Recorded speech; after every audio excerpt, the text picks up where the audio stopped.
everyone! So it is officially time for the 2025 full houseplant tour. So we are going to be taking a look at every single plant in my collection today. Now, if you are new here and you have never watched one of my houseplant tours before, basically, while we're looking at each plant, I like to throw up a picture from last year's full houseplant tour video so that you can see what the plant looked like a year ago versus now. We can talk about some of the things that happened with the plant over the course of the year. There will be a few tips and tricks for care along the way as well. But this video is going to be quite long because they always are. So let's just hop right into it. And as usual, I think we will start in my living room. Okay, so I wanted to start off by just giving you guys a little bit of the lay of the land in my living room here. So these are the only windows in my living room. These are southern facing windows. I do live in the northern hemisphere. So this time of year, when it's not super cloudy and overcast like it is today, I get a lot of direct light coming in these windows. However, I did have these windows upgraded after I bought this house probably about 4.5 years ago now, from the builder grade windows to these amazingly awesome windows that prevent a lot of the heat and the harmful rays from the sun from penetrating into the room. And I have found that since I did that, I can put so many more plants that I would not have been able to put in these windows before in these windows now without them getting scorched. But this is a considerable distance from this side of the room where some of my other plants live, which is why I have added a Soltech grow light above the plants on the opposite side of the room to help supplement the light. But let's actually start over here on the furthest side of the room with my gorgeous and very large Monstera deliciosa. And so for anyone new here, this is my cat Theo. He is probably going to be all up in our business while we are touring the plants today. I do have two other cats who might make an appearance as well, but Theo is the most likely one to be sprinting in and out of the frame while we're talking. So just wanted to give you a proper introduction before we continue. But as I was saying, this is my very large, very beautiful Monstera deliciosa. Now, here's what this plant looked like last year. I honestly feel like this plant has not grown quite as much this year as it did the year before. Now, it definitely has grown. Here's a new leaf that is not even fully hardened off yet that it has put out. There is another new leaf over here that I think is finally fully hardened off that unfortunately got a slight tear in it while it was coming in. And the leaves are definitely sizing up. It's definitely loving the addition of the Soltech Aspect Pendant light that I put above it. But the reason that I think this has not grown as much this year for me is because I'm pretty sure it desperately needs to be repotted. So one of the first videos I ever did on this channel, almost 3 years ago now, and I have had this plant for a little over 3 years, was repotting this plant into the pot that it is still in today. And I have noticed over the last few months that I have had to water this plant a lot more frequently. It actually needs to be watered today. That's why some of the leaves, if you can see, are looking a little bit droopy, a little bit curled and not flat like these other leaves up here. That is because it is starting to get thirsty. Now, my plan was to repot this over Christmas while my parents were here so they could help me, because this is going to be a massive undertaking. But I mistook how many days they were staying for. And yeah, we ended up not being able to do it because they left sooner than I thought. So I'm going to have to try to tackle this on my own. The reason this is going to be such a difficult task is because this is actually now 10 vines. That's right. Used to be 9 vines this time last year in this pot. It has become 10. Hopefully you can see those little baby leaves right there are coming off of a new vine that sprouted up all on its own, which is something that I have heard many other planty YouTubers say doesn't happen on Monstera deliciosas, but it happened on mine. So there you have it. But these vines are all kind of staked up in here with these plant supports throughout it. And it's just, I just know it's going to be hard to tackle on my own, but I'm going to do my best. I'm going to record it.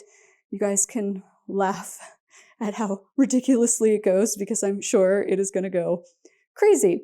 But absolutely adore this plant. Over here next to the Monstera on my TV stand, we have my beautiful Tenanthe setosa. Now, I love how sculptural looking this particular Tenanthe is, with these long petioles and these kind of lance-shaped leaves that have this light green color on them.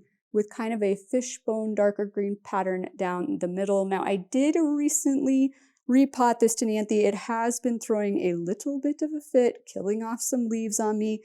Theo has already been up here since I repotted it, chewing on some of the leaves when he feels like I don't give him his dinner as early as he would like, so that's why there's some damage on those leaves. But I'm not too worried about it because it is, hopefully you can see that lighter colored leaf back there, it is pushing out new growth since I repotted it, so I know it will eventually recover. It's just something that these plants do every now and again when you repot them. It doesn't happen every time, but this one I let get entirely to root bound, and I'm pretty sure that's why it happened.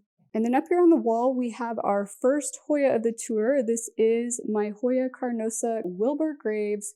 Absolutely adore this plant with these beautiful dark green leaves with this speckly silverish gray variegation on it. Now I did recently add an additional bamboo trellis in here and wrapped some of the long tendrils, such as this one you can see over here, around it, and eventually this will start to develop leaves over time. This one was about to there when I wrapped these. It's only been like a month since I wrapped them. That is just how fast this plant has been growing for me this year. It also has bloomed a lot for me. I will flash up on screen what it looked like last year. Now, this plant does not currently have any flowers on it. It did actually just drop all of the most recent ones it had, but there are just a ton of peduncles all over the place on this plant, and it just keeps flowering again and again and again. It has definitely been my most prolific flowering Hoya this year, and luckily all but one of my Hoyas flowered this year, so I've been super blessed in that regard. And then over here at the end of the couch, we have one of my absolute favorite plants. So this is my Raven ZZ plant, and this plant, you guys, has grown so much this year, which is probably not even going to be super obvious, but what you guys have to understand if you're not familiar with these plants is they are not fast growers at all. These new branches, they put out maybe 1 to 3, if you were lucky, per year. In my past years of owning this plant, I believe I've had this one for almost 3 years now, or a little over 3 years. It has put out maybe 1 new branch, maybe 2 per year, but it has put out a total of 3 new branches so far this year. And I just noticed when I walked over here that it is putting out yet another new one right now in the wintertime, which honestly, it's not shocking to me that it's putting out a new one in the wintertime, because this is, like I said, the time of year that these windows start to get direct light. And this plant lives way far away from those windows, and it does not have any kind of supplemental grow light above it or anything, you guys. It is relying, and has been relying for a little over 3 years or a little under 3 years, from the light that it gets from this window and this window only. And remember, in the summertime, it's way less light that is coming through this window because we don't get direct light. Yet this plant has done fine with this. This plant, I jokingly have said this, also somewhat not jokingly have said this to multiple other planty people, that I am convinced that ZZ plants in general, but in particular the ZZ Raven plants, can survive the apocalypse. They are so laid back, so easy to care for. This time of year, I water this plant about once a month. During the summer, I sometimes go 3 months without watering it. Like, that's just how this plant does. Yet look at it, it's happy, it's healthy. I had a few leaves and like little vines die off over here. I think maybe just because they were some of the oldest and just smallest ones, but also Scooter, not Theo, decided to get up here and start chewing on it one day, and it was the branches that he had chewed the most on, so I don't know if maybe that had something to do with it. But beyond that, I've never had anything else die off in this plant. No leaves, no nothing. That's the first thing that's died off in approximately 3 years, and it is just such a sculptural looking plant. I just absolutely adore it. But moving on to the shelves up here, and real quick, you guys, I get a lot of questions from people about where I got these shelves from. I got them from Nebraska Furniture Mart. I don't know if they still have them or not, but I've seen them at other places, or similar ones at other places as well. So you could probably just Google and figure it out, or maybe take a screenshot of this one right here, right now, and do a Google image search and see where you can find them. But on this first shelf here, we have my lovely Frost Peperomia. Now, this is one of those plants that stays relatively small, doesn't grow a crazy amount, so it's probably not going to look a ton different than it did last year, but it definitely has grown. There are definitely more plants in the pot than there were this time last year, as tends to happen with peperomias. Now, this peperomia and the peperomia over here, which, by the way, I said frost peperomia, but technically this is a peperomia caparata. Frost is the variety. This is a peperomia caparata shumi red. Absolutely love the red coloring on these leaves. Now, these two plants have always lived on these two shelves. What do I mean by that? What I mean by that is they don't always live on these exact two shelves. Like this one isn't always on this shelf and this one isn't always on this shelf. I flip-flop them periodically throughout the year since this one is a little closer to the window and it looks like the sun is breaking through the clouds a little bit right now. So it does get a little bit more light to the shelf than this one. So I try to give them equal opportunity, but they have done fine this far away from the window. Now, the shumi red peperomia is going to look a little bit different than it did last year because this time last year we were pretty upright still and bushy, but over the course of this year, this plant has gotten a little bit lanky. And so I had a bunch of vines, or not vines, stalks, plantlets, whatever you want to call them, that were doing this, where they were getting so long and kind of grown out that they were flopping over the edge. So this whole thing was just flopped over and there was like nothing in the middle. So over the course of this year, I've been doing some plant plastic surgery on this guy, and I have been trimming one by one off the overhanging ones. This is the only one I haven't done yet. And then where I trim those off, all this new growth has sprouted up and is growing back upright. So these have gotten long enough now that I feel comfortable cutting this one off. So I will cut that one off here probably in the next week or so, and then we should get a new upright plantlet growing over there, and then it will look closer to what it looked like last year. But that unfortunately is just something that happens sometimes with peperomias, and honestly, if I had it closer to the window and it was getting more light, it'd probably be less likely to happen, but it's so easy to fix, you guys. I mean, they grow new plantlets so quickly after you cut other ones off. I just didn't want to cut them all back at the same time and risk it being too big of a shock to the plant. But they're really easy to get back to looking good and upright and bushy. So I just deal with it, because how many plants do you know that stay small, because this is the smallest shelf, stay small enough to stay on a shelf like this long term? And it's been on this shelf since I've had these shelves. I think I've had these shelves for 3 years now. I think this is the 3rd year that I've had these shelves. I may be wrong about that, but it's been at least 2 years. And yeah, so a plant that can live this far away from a window and look good and stay small enough to stay on this shelf, like, I'll deal with having to do a little plant plastic surgery every now and again. Now up here on this shelf, we have my Syngonium mini illusion. I believe the variety is berry. And love, love, love this Syngonium. However, it is not quite so mini anymore. Now, I did transition this to LECA, I want to say almost a year ago. It has done really, really well in LECA, but at the time I transitioned it into LECA, I was not planning on putting it in something this big, but the root system was so massive when I took it out of soil that I had to.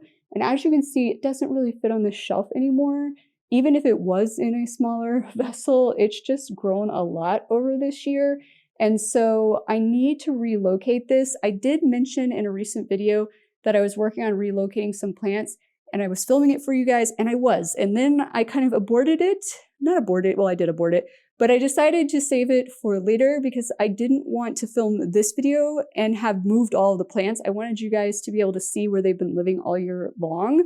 And so I will, in an upcoming video, show you where I'm going to be relocating some of the plants to and explain why, but this is one that's got to get relocated because it just doesn't really fit well here anymore. Now, over here is my also lovely, love, love, love this plant. This is my Philodendron micans, one of my favorite plants. One of my favorite philodendrons, hands down my favorite trailing philodendron. I mean, the velvety green leaves with the kind of reddish backsides, not kind of, reddish backsides to them. I just absolutely love this plant. It has always grown super fabulous for me. It has pretty much lived here its entire, I believe, 3.5 years of life. I did get this from Steve's Leaves. This is the only Steve's Leaves plant I have. I don't know why, because it has done fabulously for me. I should really get some more Steve's Leaves plants going on in this household. But when I got it, it was just a tiny little, like in a 3.5-inch pot. It had like, I think 3 vines that were probably about this long, and just look how it looks today. I did repot it this year into a 6-inch pot, and it didn't skip a beat. It is prone to growing back up itself. So hopefully you can see how this vine is starting to grow back up itself. I'm sure there's other vines that are doing the same thing. Every now and again, I try to untangle it and figure out what's going on and trim those vines, but it doesn't bother me too much. It also has a tendency, as you can see here, you may think this is a vine.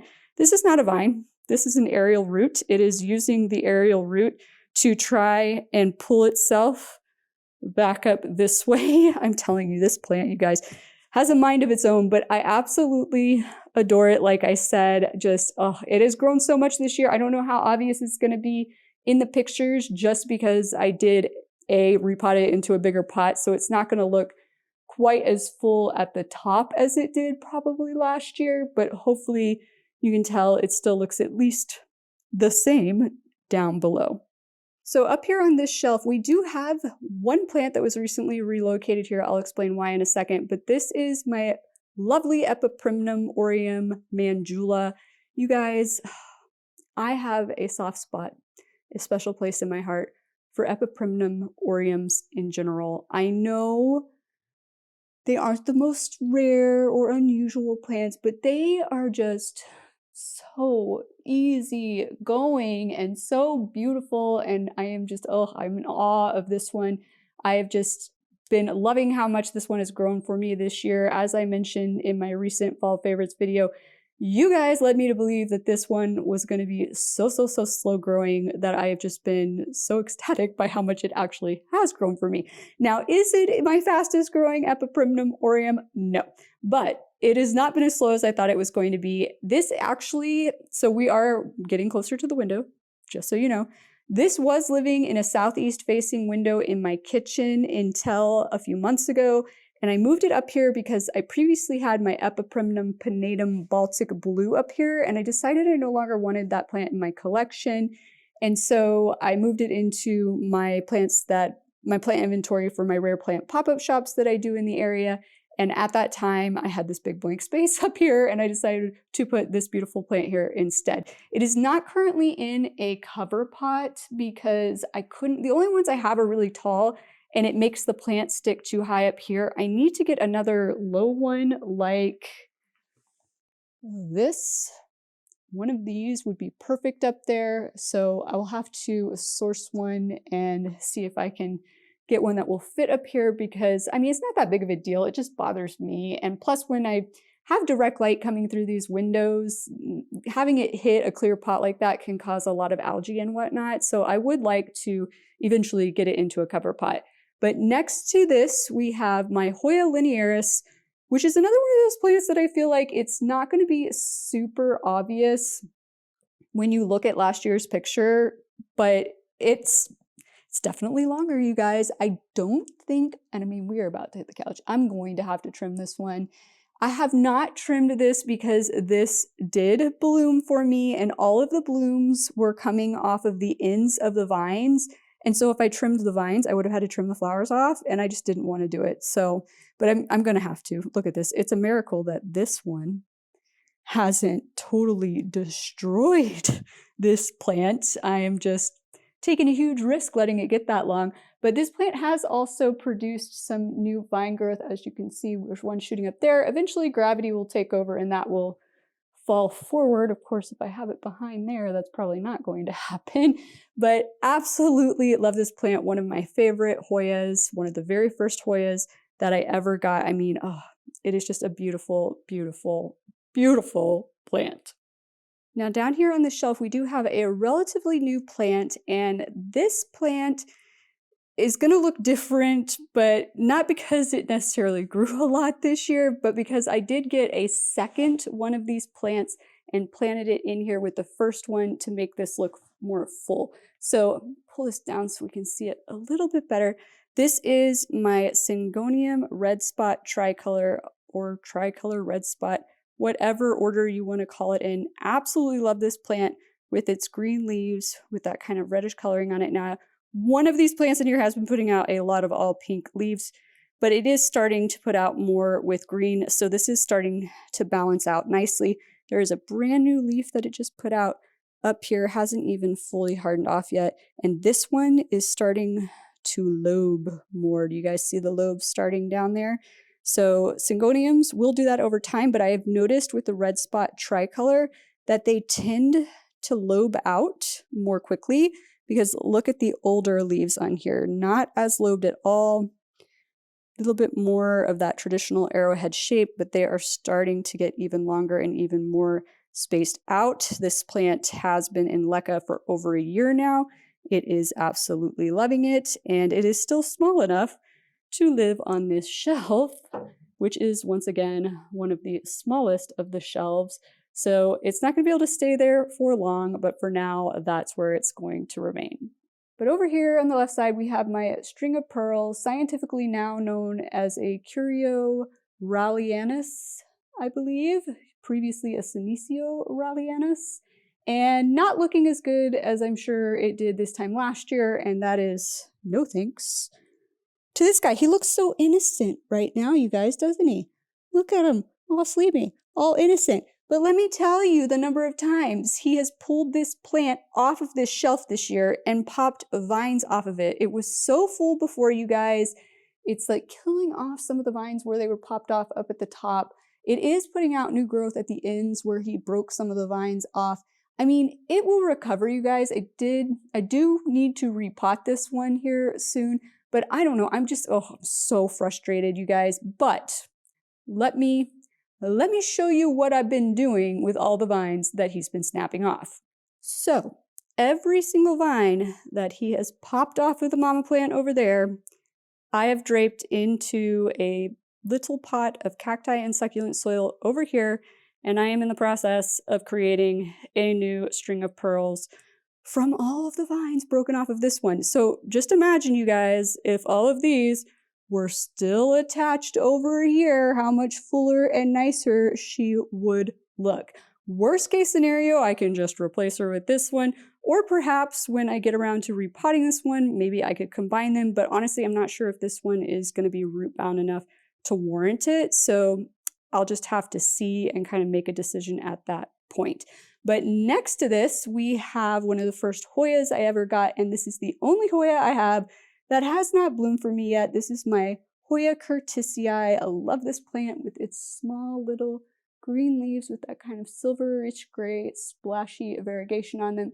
Now, in my recent 3 years of growing Hoya video that I did for you guys, I mentioned that I thought I saw the start of a peduncle.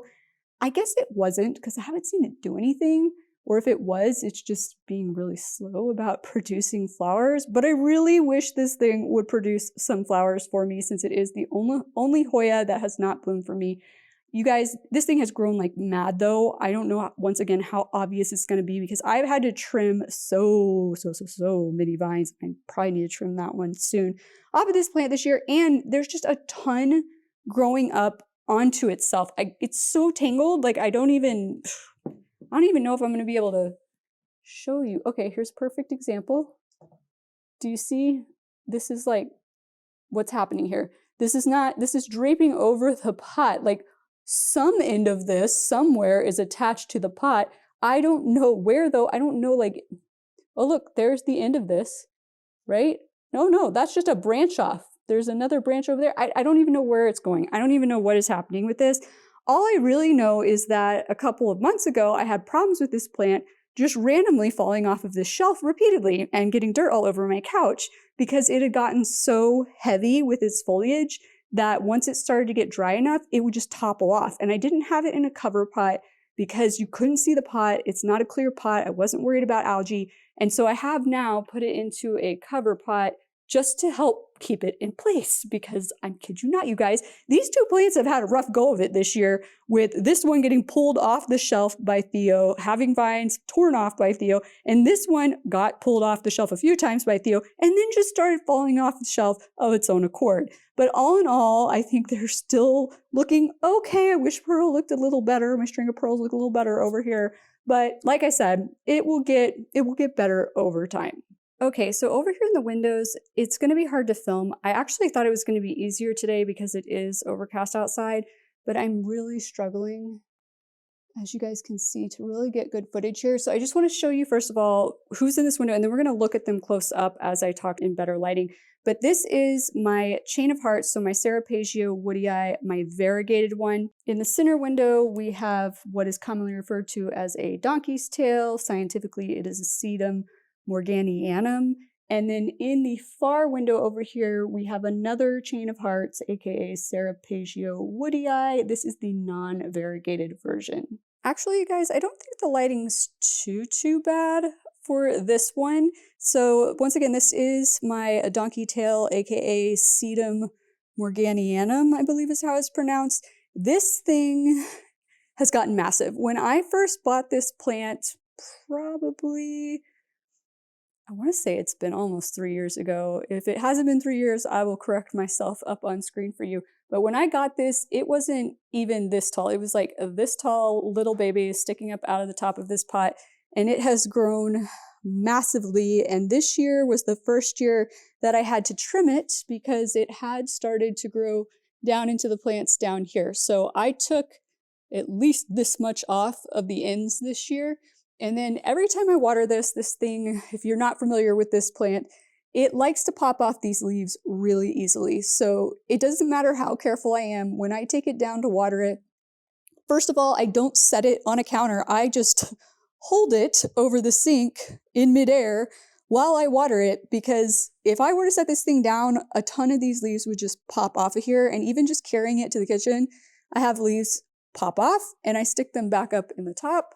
And that's what all this new growth you see going on up in the top is. Hopefully you can see down in there, there's all those loose leaves that I've just popped down in there, and they eventually will root and grow into these new vines that you see, and those will trail over the old vines. And the nice thing about that is it then covers up where leaves have popped off in the past. And so you kind of have to keep kind of a layered effect going on with this plant. And it will take you a while to get a layered effect, because as you can see, I am just now starting to get them to drape over the sides here. It's a bit more layered over on this side. As you can see right here, we have all these that are starting to drape over. But once you do that, like, it's pretty easy to keep it looking good, unless you just like drop this thing or you constantly set it on a counter when you're watering it or whatnot, and leaves end up popping off. But this thing, man, I love this thing, the way it looks, except for the fact that those leaves pop off so easily. I have not repotted this. I'm not looking forward to repotting it. I'm just going to hope that it can stay in this pot for a long, long time. Okay, so this is my variegated chain of hearts. Now, this is not going to be looking quite as full. Honestly, it's not really less full, but I repotted it this year from a 6-inch pot into an 8-inch pot, so that's why it doesn't look as, I guess, evenly full, if you will. It did throw a little bit of a fit at the time that I did that, but it is starting to push out some new growth. Hopefully you can see up in here, there's a new growth point right there. There's a new growth point right there. There's a new one spouting off over there. And I have been trimming this a lot and potting or propagating some of these that I want to pot back up into the top. So right now, not looking super fabulous. Well, down here it looks okay, but you know what I mean. But it will get back to it. But I just love the way the variegated version of this plant looks, with those pinkish leaves, with that green and white variegation on them. It is an absolutely stunning plant. And I will say, chain of hearts are just a pain in the butt to keep untangled. So if you like that untangled chain of hearts look, be prepared to spend a lot of time upkeeping that. I don't have that kind of time or patience, so mine is always just going to look a bit jumbled like this. But my goal this year is to get it looking more full now that it is in a larger pot. All right, you guys, I completely forgot that I just recently watered this. It is too heavy for me to try to hold up and talk about for an extended period of time right now. But as you can see, very similar to the variegated chain of hearts, except that we don't have the white on the leaves, and the backs of these leaves are a bit more red and less of a pinkish color to me, and more of a reddish kind of purplish color, as you can see. Now, this has been in this, I believe this is an 8-inch pot now for, I want to say, close to 2 years. And when I first took it into this pot, it looked pretty barren, kind of like the one that we looked at a second ago, but it is definitely filled back in now. I don't know if it's really going to look crazy different than last year. Maybe, maybe not.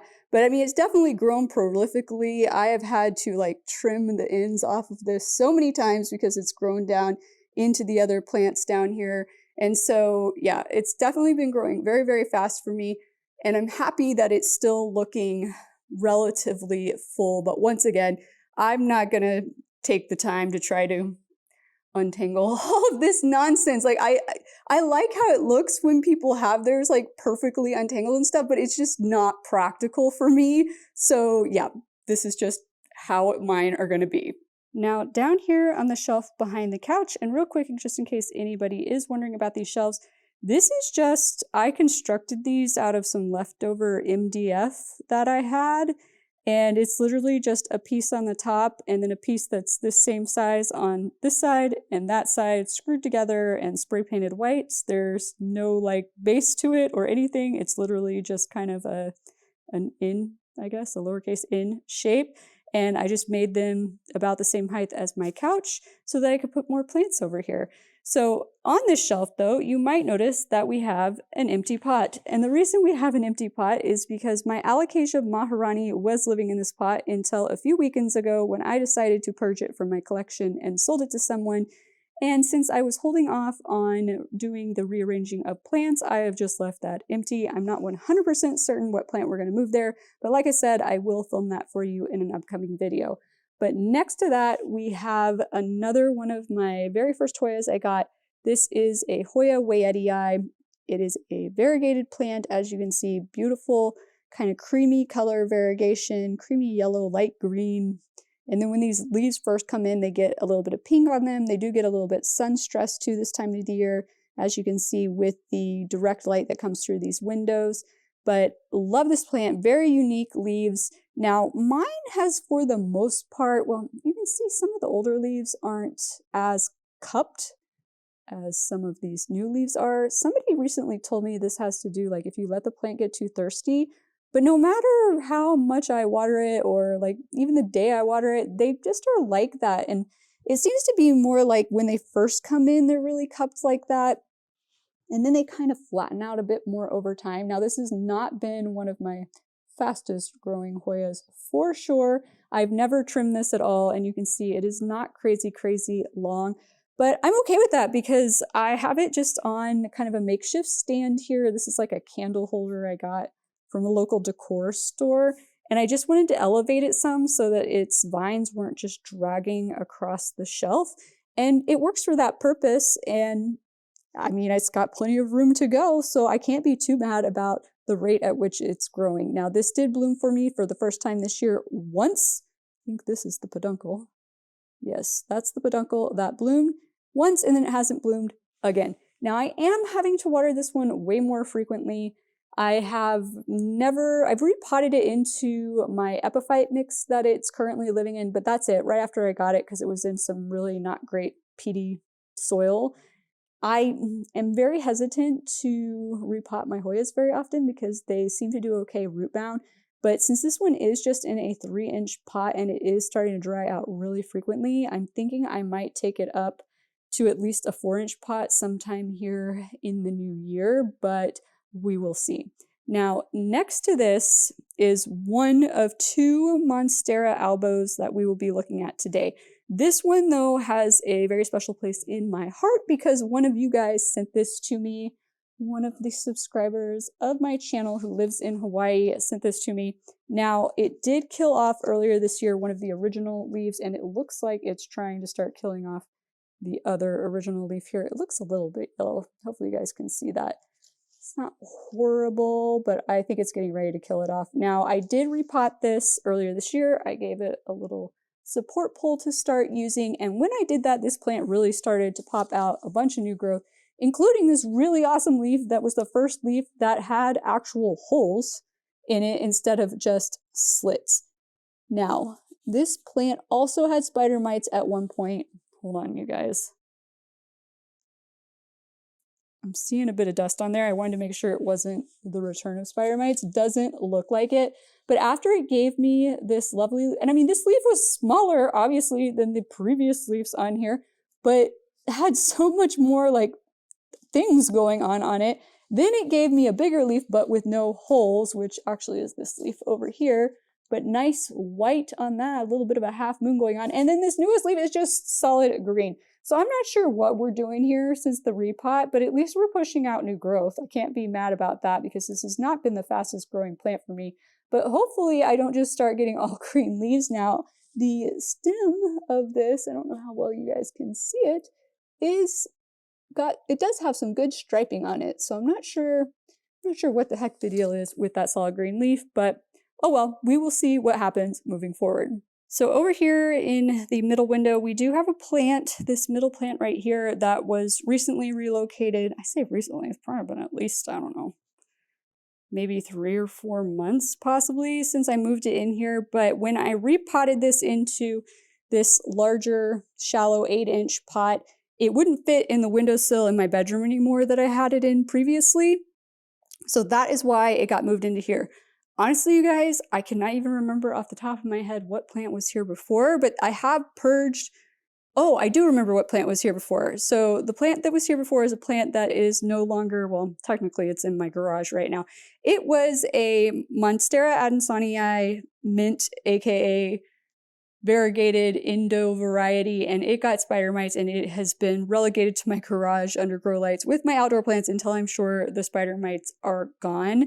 But in the meantime, since this plant didn't fit where it was previously living, I went ahead and moved it into here. This is a Graptovaria of sorts. This is one of the very first, oops, looks like the donkey's tail dropped a leaf in there. Not surprising, that thing, like I said, drops leaves so fast and so easily. And if I leave it in there, it will root and grow a plant. But this is one of the first houseplants that I ever got. So I think I've had this one since, I want to say I've had it since September of 2020, if I recall correctly. And I do have another succulent that I've had for just as long that I bought at the same time as this one. This thing has gotten massive in the time I have owned it. I have beheaded it, I think 3 times now. There was originally 2 in one pot. This is just one of the heads from that pot of 2. And I don't even know how obvious it's going to be, like how big it got over this course of this year, because when I did behead it, I removed some of the lower leaves too, because it was just getting so tall, you guys. And so it might not be super obvious, but I mean, look at the size of like my hand. Okay, look at my thumb on these leaves. Like, they have gotten massive. When I got this plant, these leaves were like this much of my pinky. Like, that's how big they were. This thing has just grown prolifically for me. It's just, oh, I absolutely love it. I love the coloration on it. It has just been a fabulous plant for me. Now, to the left of this, we have my Alocasia Tiny Dancer, which is one of my favorite alocasias, but unfortunately not looking great because this whole area, you guys, all of these shelves became spider mite central out of nowhere, probably about 6 months ago or so at this point. And it all started with that plant right there, which we will get to in a second. But in case you are not aware, spider mites absolutely love alocasia. And so this plant got hit pretty hard with them. And this plant, if it gets a problem, it's really quick to drop its leaves, but it also comes back with like a vengeance, you guys. I'm trying to make sure I don't see any spider mites on there right now. No, but I do still have one of the older leaves from when it had spider mites right here. One of the cats chewed on it as well. I will cut this off eventually. I should probably just go ahead and cut it off because I don't know, you guys probably, the camera doesn't want to focus on that, does it? you probably can't see because I can't get super close up with this camera, but there's some speckling on this leaf, which is spider mite damage from when it has spider mites. And whenever I see that, it makes me think that it still has spider mites. So I should really just remove it so I'm not like going into a panic every time I look at this plant, because looking at the other leaves, I'm not seeing any, but this plant will recover. And we did repot this earlier this year. And just so you guys can see, the roots are spreading around nicely in there. We're getting new roots going on. And this is one of the ones that when we repotted it, it had a little bit of root rot going on it, but it's doing fine now. And it is, as you can see with these smaller little leaves right here, it is pushing out new growth again now since the spider mite issues, the root rot issues, everything. Even though it is technically winter, it will probably not do a lot of growth this winter, but it should start to take off again a lot in the spring. So that's why this plant is not looking quite as great as it did last year. And sometimes that just happens, but I'll get it back to where it was before over the course of 2025.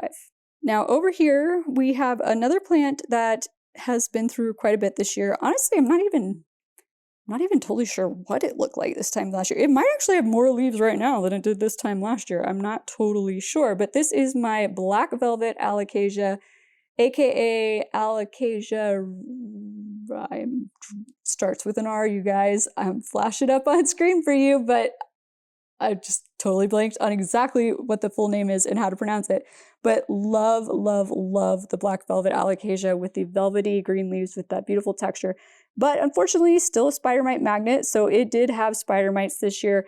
And even before that, I had replanted this plant when the corm had gotten grown out.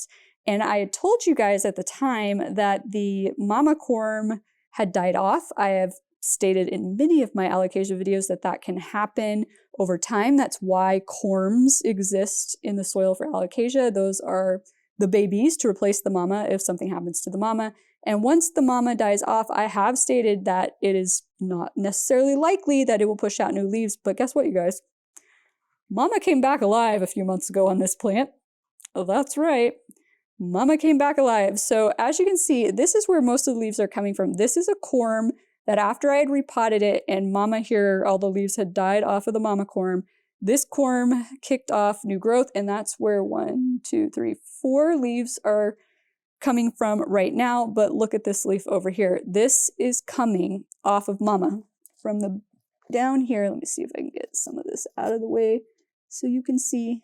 Hopefully you can see that. See, connected to mama. So mama kicked off more growth, not off the top, just off the side, pushed out this little leaf, which unfortunately has a little bit of damage because I needed to spray it again to make sure I had gotten rid of the spider mites while this one was unfurling. And so some of this spray got trapped in the rolled up part of the leaf.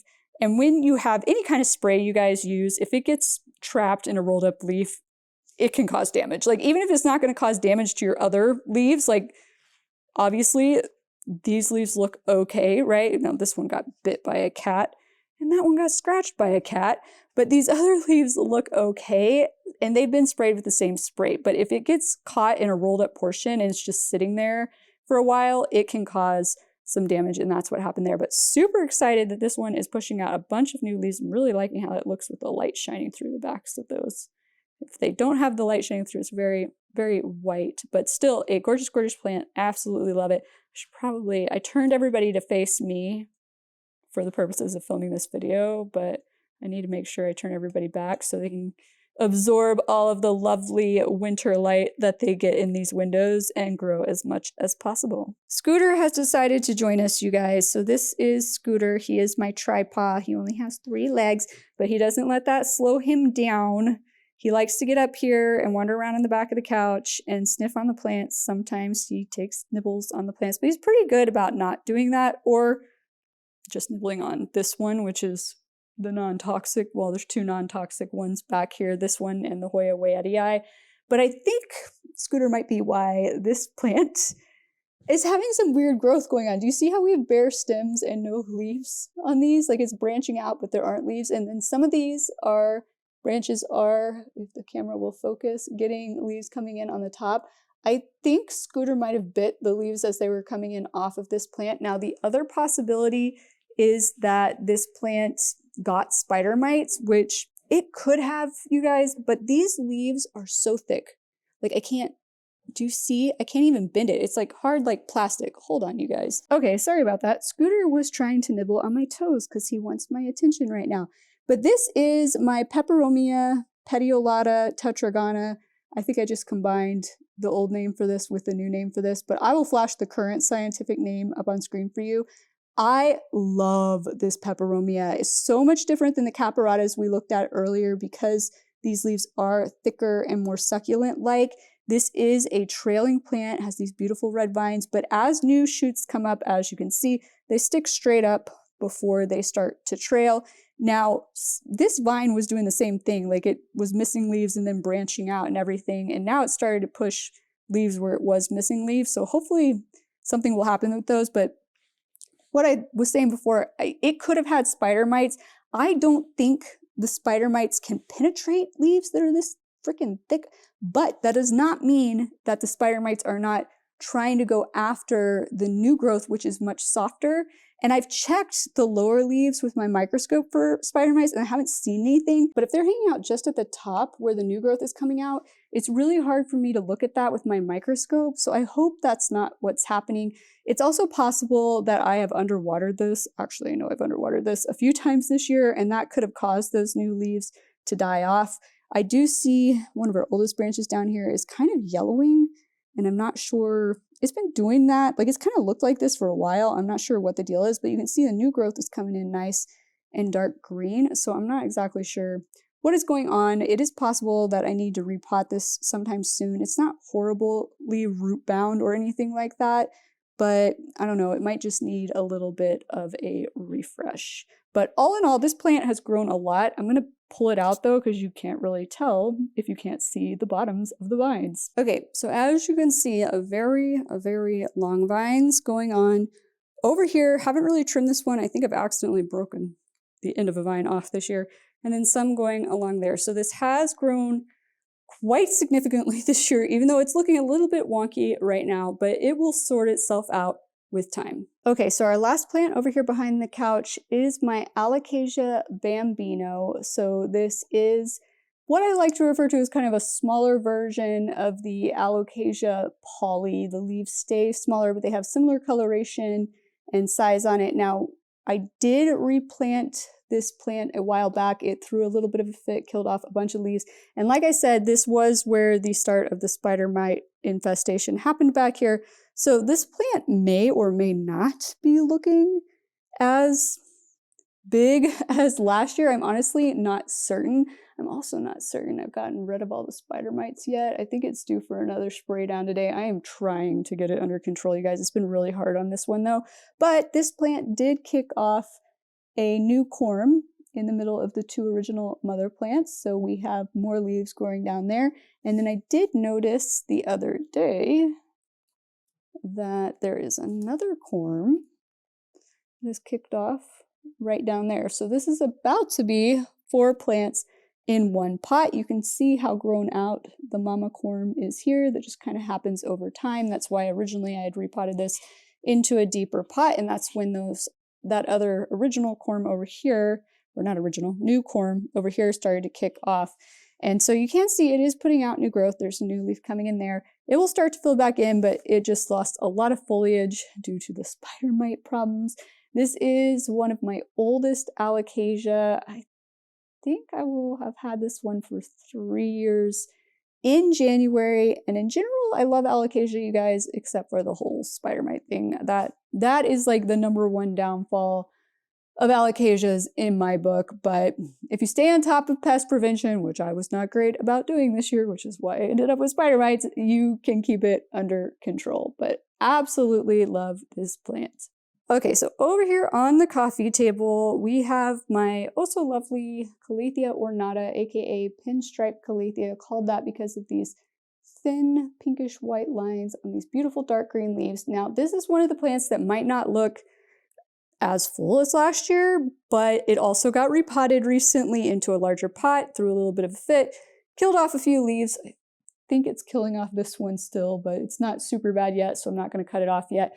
But every new leaf that this plant put out this year got massively bigger. So hopefully you guys can see these Smaller leaves down here, and then look how massive this new leaf is. And if you were sitting here on the couch, you would not be able to see the TV, which is why it's a good thing I always sit over here. But I don't really have other people over here watching TV very often with me. And my couch is really big, you guys. So I don't worry too much about it. Like, it's happy living on the coffee table. So I just leave it here on the coffee table.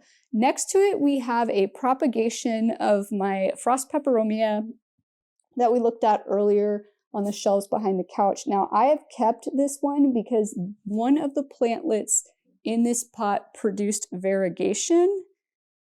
Hopefully you can see on that leaf right there. There's a little bit of variegation going on in there. It does every now and again throw out a half moon variegated leaf as well, but there are multiple, I think there's almost 5 plantlets in there right now, all propagated from one leaf, mind you, just one leaf off of the mama plant. Basically, I cut a leaf right about there, stuck it in water, it produced roots, I stuck it into the pot that this is in, and here we are. I don't even know how many years ago I did that now. I think this plant might have been featured in last year's video. I definitely had it last year. I don't know if I had decided I was going to keep it as part of my permanent collection, so if it wasn't in last year's video, that's probably why. But I've had this for at least 2 years, possibly even 3, and only one of the plantlets in there has ever produced variegation, but because it does, it's kind of a unique plant, and that is why I have decided to keep it. And I did underwater it a few times this year, which is why it has some yellow leaves. But as you can see, the new leaves coming in on the top are still that beautiful silverish color. So it is correcting itself over time. It's going to need a repot soon, you guys. Like, it keeps drying out so fast too. So that is definitely on the repot projects for early 2025. And the last plant we have to look at, you guys, lives up on my mantle currently. My mantle is not exactly styled how I want it right now. That is a 2025 project. But it is living with the Soltech Vita grow light in this light fixture up here. It seems to absolutely be loving it, but it is not great for filming, so let me grab it and get it into better lighting. All right, you guys, so this is my beautiful Philodendron gloriosum. This was a plant that was in my rare plant inventory, and I was just loving it so much, I decided to move it into my personal collection. It is pushing out a new leaf right now. It is crawling out of its pot, so this is a crawling philodendron, and I am going to need to do a pot extension is what I'm going to do. I'm just going to zip tie one of these next to this pot and let this end root into that.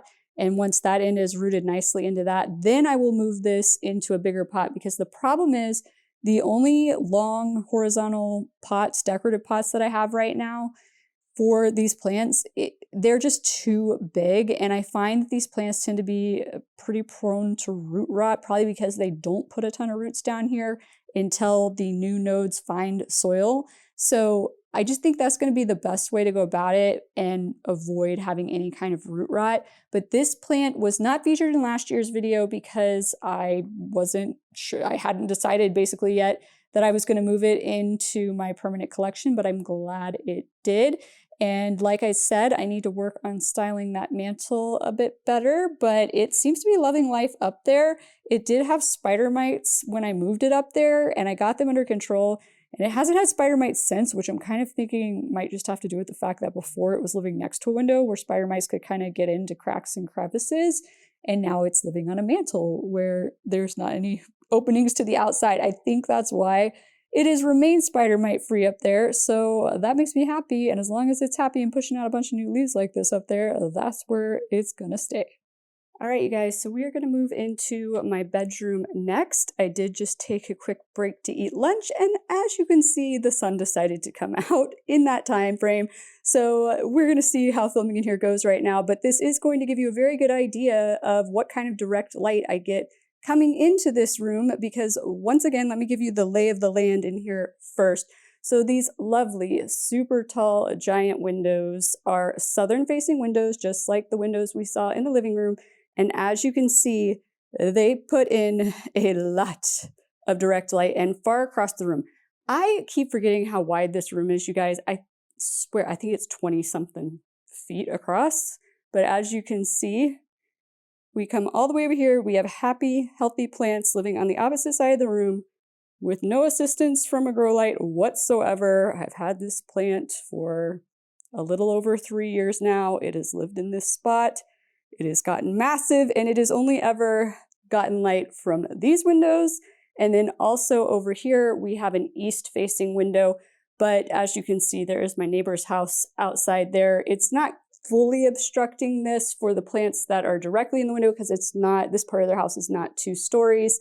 But for this plant that's way over here, it's not going to be getting as much light from this windows as the plants directly in the window. Now, just like the living room windows, these windows in that east-facing window we just looked at have been upgraded from the builder grade windows, which allows me to be able to put more plants directly in the windows, especially the southern-facing ones here, than I would normally be able to without them getting scorched. But there is one other source of light we need to take a look at, and that is this west-facing door, which honestly needs to be upgraded. The thing does not exactly seal the tightest, but oh well. It is west facing, but it's not a lot of harsh light that comes through this window because hopefully, as you can see, there is a counterpart to this door on the other side of my house in my kitchen. And this kind of blocks a lot of the harsh light rays that would otherwise come in through this window. So this kind of mimics a little bit of more of an east-facing window, if you will, because also that part of my house over there that's directly facing this, hopefully you guys can see, is 2 stories. So don't really get direct light coming through this window. And if you're new here and you're wondering why my Aphelandra squarosa looks so wonky right now, we will discuss that when we get to that plant. But let's start over here with the plant furthest from the windows. This is my oh so lovely Tenanthe luberciana. This should definitely look bigger than it did last year. This plant has just gotten massively large. I did repot this with you guys in a video earlier this year. Took it into a 15-inch pot from, I believe, like maybe in a 12-inch pot, if I recall correctly. And new update that you guys haven't seen yet, I have restyled this plant because I didn't want just the plain black plastic pot, which hopefully you can see through the basket there. That's the pot that we put it into, and I didn't want it just hanging out like a plastic pot, not looking great. And honestly, these pots, I have 3 plants that I had to repot this year into big 15-inch pots like this. They're difficult to maneuver. The plants are super heavy now, and so I wanted to be able to water them in place, which is not my preferred thing to do.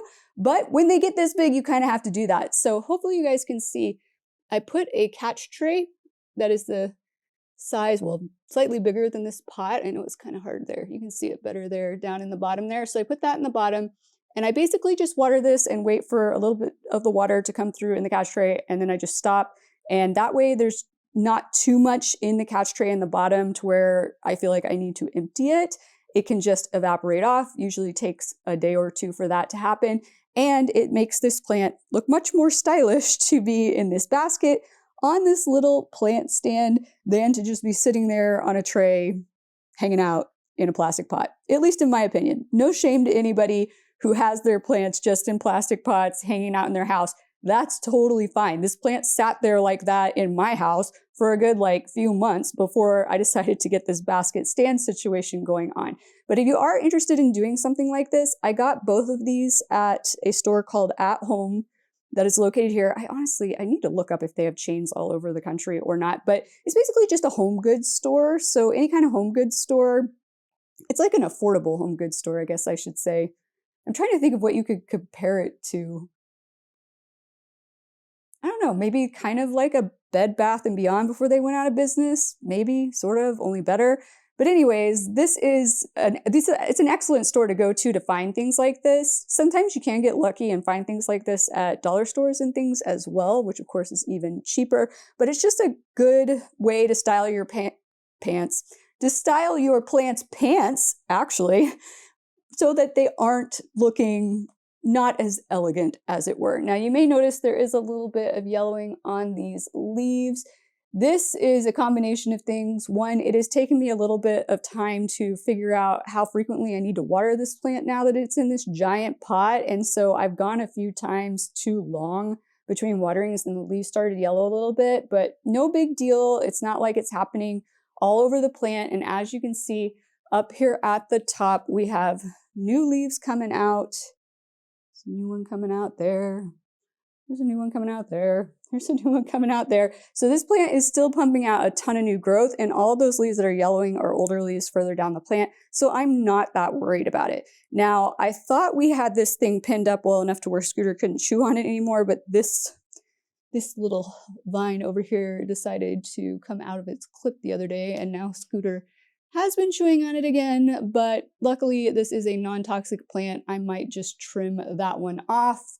Honestly, at some point, I'm going to have to just give this plant a trim back because it's just getting a little bit unruly. In case you can't see, a lot of this is just staked up on these houseplanty goodness. If you don't follow him, go give him a follow. Love his channel. He calls these janky support sticks. And I just have little plant clips. Actually, some of these might actually be real hair clips, holding this kind of up so that it's not flopping all over the place. But absolutely love this plant, like one of my largest plants now, probably second largest plant next to the Monstera deliciosa that we already looked at in the living room. Now over here by the east-facing window, we have what I used to refer to, I guess I still kind of refer to it as my Calathea corner. I absolutely adore Calatheas. Calatheas love east-facing windows, so the majority of my Calathea do live in east-facing windows. And there's been a little bit of a change up in this corner this year. You know, I realize I said earlier in this video that I wasn't rearranging plants because I wanted you to see where they've been living all year long. But a few months back, I did have to rearrange some, such as the Mandula pothos that we looked at in the living room for various reasons. And this corner is one of those rooms because one of the other plants that I repotted into a 15-inch pot was one of my now 2 rattlesnake calatheas that I own. And that plant was originally, before I repotted it earlier this year, in the top of this planter. I take that, actually, that's not a lie. At the beginning of the year, it was in the top of this planter, as you can see. And then we repotted it and we put it into a pot that wouldn't fit there. So I had it down in this planter.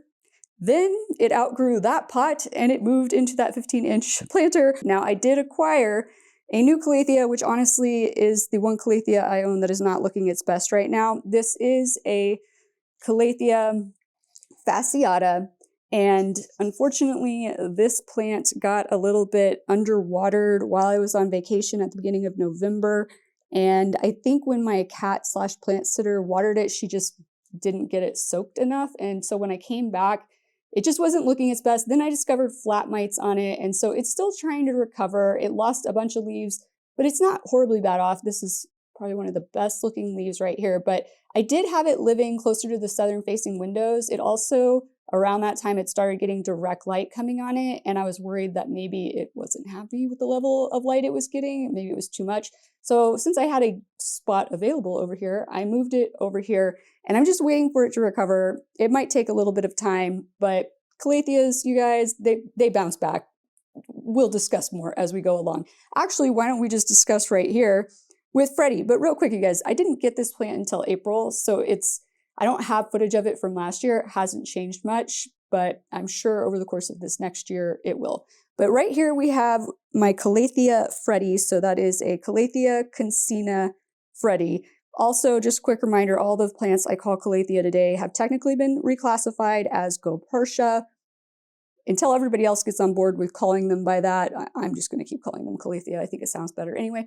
But Freddie has had a lot of problems in the time that I've owned Fred. He has gone down to hardly any leaves earlier this year, and then he has now bounced back. He has pumped out a ton of new growth. He is looking fabulous. So he did have flat mites. He was flowering nonstop instead of pushing out leaves, probably because I discovered that his soil was a little bit too alkaline. But I have corrected all of those issues, and he has been pumping out a bunch of new growth. I'm trying to see. I see a few leaves trying way down in the bottom. I don't know if you guys are going to be able to see them, but there are some leaves, hopefully you can see those, starting to pop out at the base, even more new leaves. And honestly, you guys, there's flowers coming. There are flowers coming in down there. Oh, Fred, come on. Don't just start flowering nonstop. You see this? Those are flower buds. Those are not leaves. over here, right there is a leaf coming in, but those are flower buds. Those right there, those are flower buds. Fred, I thought we weren't going to flower anymore. I thought we decided we weren't going to do this. Every time this plant starts to flower, it starts to kill off leaves. Oh, all right. So if you are like me and you have a Calathea Freddy and you're having problems with it flowering nonstop and it's killing off leaves while it's flowering and it's not pushing out new leaves, check for pests. And then if you can, check the pH of your soil, because that has been the two things for me that have been the biggest problem. I did check this guy for pests again a few days ago. I did not see any. So I probably need to run a check on this soil again and see if it's still sitting a little bit too alkaline once again. And I've been using Cal Mag. By the way, guys, any kind of care products that I mentioned today will be linked in my Amazon storefront, which there's a link to that in the description below for you guys. So if you're curious what kind of Cal Mag I use, it's down there. But the kind I use has sulfur, and sulfur will help make your soil a bit more acidic. And so I have gone a little while without giving him some Cal Mag. So maybe he just needs some Cal Mag, because that's kind of what helped stop the flowering earlier this year. But fingers crossed, if he's going to be flowering, he's not going to just kill off a bunch of leaves this time, because he is looking so fabulous right now. But honestly, he might not look that much different from last year. He might look a little bit better just because of everything he's gone through this year. But once again, big takeaway here is Calathea can bounce back from almost anything. Case in point, this is a rattlesnake Calathea, one of two that I own. This one did get repotted not too long ago from I want to say it was in like a little, might have been in a 5-inch, I think, and this is, I think, a 7-inch pot. But this is a plant that was featured 3 years ago, almost 3 years ago, in a video on my channel called Is It Really Dead?, where I showed this plant. It had been severely underwater when I bought it. I did not realize it. It died down to half of one leaf.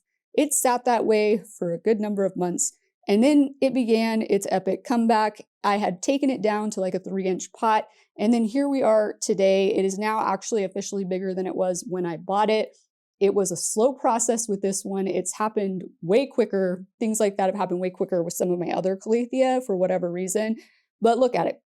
This one was the closest to death's door though, so it's not totally surprising that it took longer on this one. But I love these long lance-shaped leaves. This is also referred to, so rattlesnake Calathea is the common name. Calathea, okay, this is a weird one. When it was classified as a Calathea, it was a Calathea lancifolia, but when it was reclassified as Gopurtia, there was already a plant in that genus called a lancifolia. So now it's I believe it's a Gopurtia insignis is what it is technically classified as now. But, you know, all of that's really confusing, which is why we all just call it a rattlesnake Calathea. But this is one of the easiest Calatheas to take care of, in my opinion and experience, you guys. So if you've been scared to try a Calathea, start with a rattlesnake. But moving on over here, we have my beautiful Calathea Rosa Picta medallion. And this plant has just turned a new leaf, as it were, this year.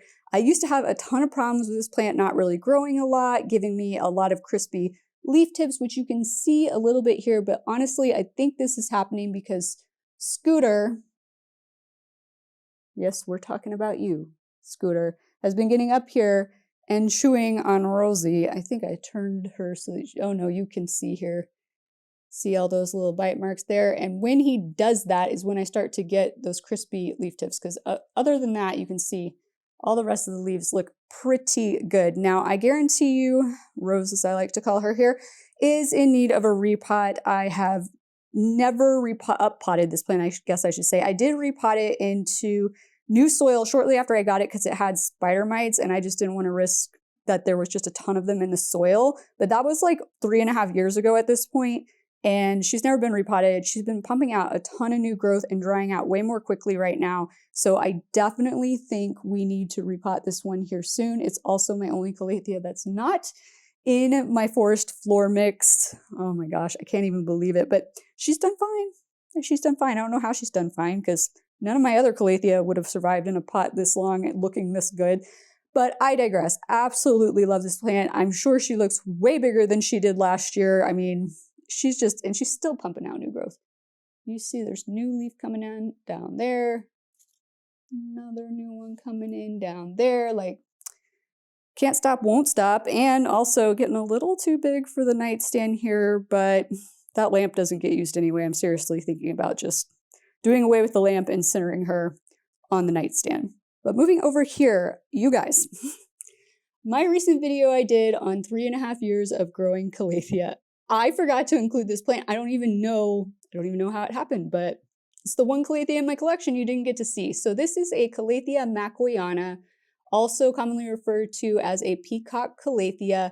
And this calathea is not looking its best, but it's been this way for a while. So basically I had a fertilizer burn situation over a year ago now. And so a lot of these leaves got damaged when that happened.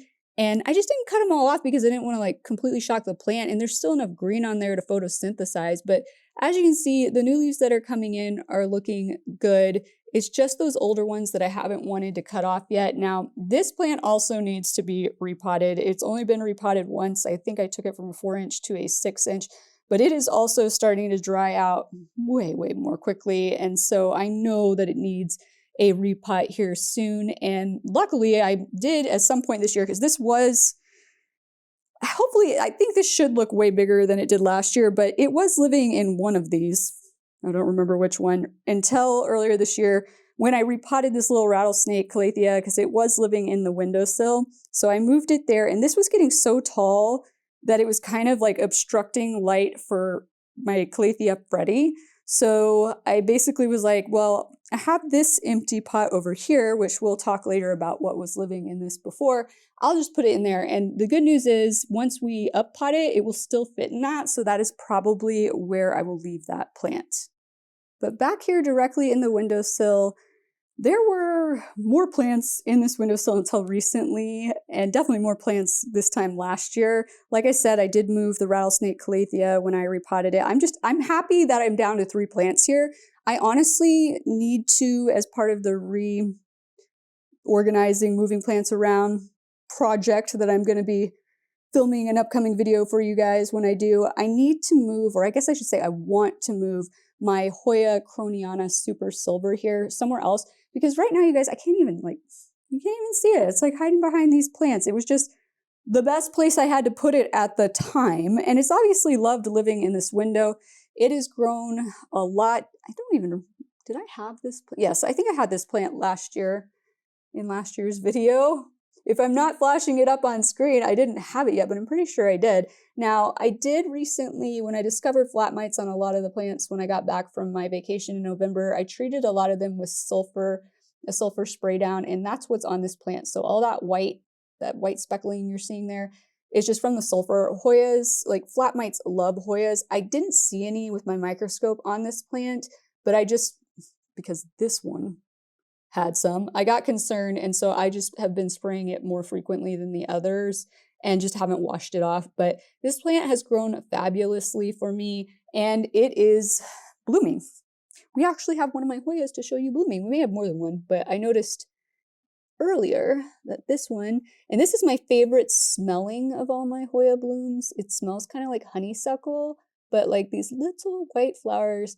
Oh, it just smells so good, you guys. And so this was my first Hoya to bloom for me ever. And it is just nonstop bloom for me since it started. Oh, I can see the other peduncles are getting ready to bloom too. You see that? They're starting. Is this one? Yep, this one's starting to get, the camera really struggles with these close-up shots, starting to get some more blooms going on too. So this is about to be in full bloom again. But yeah, I want to move it to somewhere where I can enjoy it more and it's not just hidden behind a plant. Now, to the left of this is my Peperomia prostrata, aka string of turtles, which I gave a trim for the first time this year. I don't even know if I trimmed it all last year. I gave it a trim for the first time in a long time. Like I can't even remember how long. Earlier today, because it was starting to hit the floor. But I absolutely love this plant. This plant is a pretty constant for me. It's probably not going to look crazy different from last year just because really all that's happened is it's gotten longer. I don't think I've repotted it or anything like that this year. But this plant, it just constantly pumps out new vines from the top without me doing anything. It just like keeps filling itself back in. Now, if you do go too long between waterings, the little leaves will start to get, it's on my finger. oh, sticky stuff on my finger from the Hoya flower. If you go a little too long without watering this plant, the leaves will start to turn a little yellow and they'll just stay that way. And then eventually some of them will fall off, but it's no big deal because it constantly puts out new vines. You can see those darker green leaves, called a string of turtles because they kind of look like the backs of turtles. They will just start to push out from the top as, well, at least in my experience, as the upper vines bald. Now, I did lose a ton of vines, actually, you guys, off of this plant. Just older vines will eventually dry up and die off. I'm talking lots and lots. I think you can actually see part of one right here. Yep. So they will dry up. The actual vine, hopefully you can see, that is dried up and dark brown. The leaves will stay alive for a very long time. That you can actually just take the leaves and stick them in the top of the soil and they'll root, you guys. But the vines will die over time. But once again, I don't really worry about it unless they're all dying because it fills itself back in. I mean, look at it. It's doing absolutely fabulous. Now over here on this side of the windowsill, we have my string of dolphins, aka, this is another one that's been reclassified a lot, you guys. So used to be called a Senecio peregrines. It is now referred to as a Curio peregrinus. I think it might be peregrinus. It's something like that, you guys. Bear with me on my pronunciations today. But this plant I had to rehab. It was one that had been probably overwatered and underwatered at the store and was not doing well, so I had to completely rehab it. It was 2 plants combined now into one, and it has put out a ton of new vines. You'll be able to tell looking at it from last year, and it has gotten incredibly long. I have not actually ever trimmed it, other than my cats have kind of trimmed it for me a few times, and I've caught it on some things while watering it and broken some vines off on accident, but I haven't purposefully trimmed it. But it's doing really, really well. This is one of only, well, we've already looked at my string of pearls, and this are the only Senecios Curios that I currently still own, partially because they just don't age very well. They lose leaves over time and they're just kind of hard to, there's a lot of upkeep involved to keeping them looking well, and you really have to be really on point with your watering with these. So yeah, I'm not going to be acquiring any more Senecios, honestly. It's a little bit high maintenance for me, but I absolutely love the ones I own, so I will be keeping these ones for now. So up next, over here on my dresser, we have my Calathea warskowesii, which is hands down one of my favorite Calatheas. It is a velvet-leafed Calathea. Hopefully you can see how velvety these leaves are. Beautiful red backs to those leaves. This plant needs a repot, I'm sure, even though I feel like it hasn't even, I don't think it's even been a year since we repotted it together in a video, but it just grows so fast. Hopefully you can see it is pushing out new growth, and it is also starting to flower again because every new year it has bloomed for me. So it did start pushing out its first flower bract, which is right here, probably close to a month ago now. And then as you can see, it just started actually blooming for me. It gets these beautiful kind of spiral shaped white flowers. It is pushing more flowers because it has never just given me one. It usually gives me, I think the first year it gave me 4, and I think last year it gave me 5. So here's another one. Doesn't have its actual bloom yet, but it will get there. You see this, you can tell this is a flower bract because of this white node. So hopefully you can see like the regular leaves, they don't have that. Oh, it's giving me another one over there too, though. I can feel it coming in. So that's, let's see, 1, 2, that'll be 3, that'll be 4. The big question is this one gonna do it too? Can't tell yet. So we're up to 4. This one might push out a 5th flower, but it's kind of fun having this bloom for me like at the start of every single year. And this thing is getting massive. When we repot this, unless I decide I want to divide it, I don't think it's gonna be able to stay living here because it's gonna get too big. Honestly, I don't watch TV in here that often though. I could just get rid of the TV and just load this thing up with plants because we know they do well even this far away from the window in this room. Now you may notice there's an empty pot here. There was not a plant in this pot. I just recently got this pot because I figured I used to have the Calathea fasciata here. That's where I felt maybe it was getting too much light. Since I moved it to that east-facing window and I kept it, actually no, I didn't keep it in the cover pot it was in. I decided to use that cover pot for a different plant, and then I came across this while I was at the store at home filming a video for you guys, and I liked it, and it went with the decor in here. So I got that because I would like to put some plant here. I haven't decided what yet, but that will be in the plant rearranging video. But hopefully you guys can tell how much bigger this plant got. It did lose a lot of leaves over the year, so maybe it's not looking crazy bigger, but it still put out a ton of new leaves for all the leaves that it lost. So should look at least the same size. To me, it looks bigger. I feel like sometimes when I show this to you guys on camera, like the difference isn't as obvious because I feel like there's not enough frame of reference or point of reference for you guys, but trust me, it's way bigger. I'm pretty sure this time last year it wasn't in an 8-inch pot. I think it was only in a 6-inch pot. So hopefully that gives you a better idea. But moving along to the wall here next to the west-facing window, this is my Tradescantia fluminescens albovitata. Absolutely love this plant. It's another one that needs a repot and a root prune. I've got several plants I need to root prune. I might just do a root pruning video with you guys here sometime soon. But this plant is also, it's kind of doing one of its usual things, so I'm glad we're looking at it today. But first of all, look at these leaves. I love the thin white striping on the green leaves here. Now, talk about indirect light, you guys. Like, the curtain here is blocking it from getting any kind of direct light, and it's off to the side of this window, so it kind of looks dark, right? That's kind of how it looks all the time. It does not even remotely get any kind of direct light rays on it, and you might think that's too dark, but it's been living here for probably almost 3 years, and it's done fine. Now, what you will notice that these plants will do from time to time is start to look like crap. And what I mean by that is, you can probably see if we move some of the good-looking vines away, we have some vines back here that are not looking their best. They are losing leaves, and it will not always just be the vines in the back that do this. Sometimes your front vines will look like this, but what will happen over time, and first of all, you can cut those off. I do it gradually. I try not to just prune this one all the way back, although you could. It will handle it well, you guys. But what will happen over time, and as you can see is happening up here, it will just start to pump out a bunch of new growth, a bunch of brand new vines, just a short new baby vines up here, and then they will trail over and they will cover up your crappy looking vines. And so I kind of usually wait until that starts to happen, and then I gradually just cut some of the back ones that are bald or yellowing off, and it just keeps it looking nice and full and bushy all year around.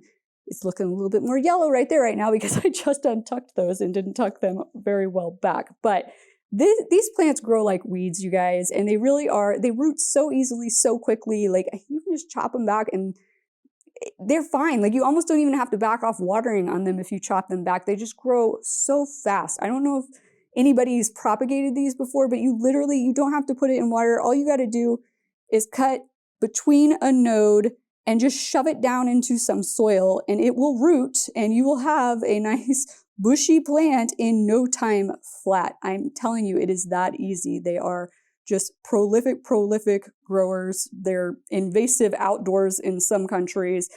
Yeah, I can't even, I know people complain about them a lot because they say they start to look scraggly and stuff. Just chop them back, chop them back, cut the ends off, shove them in the top, like whatever you want to do. It's so easy to get them back to looking good, and it happens so quickly. Like, it's just crazy. Such an easy going plant.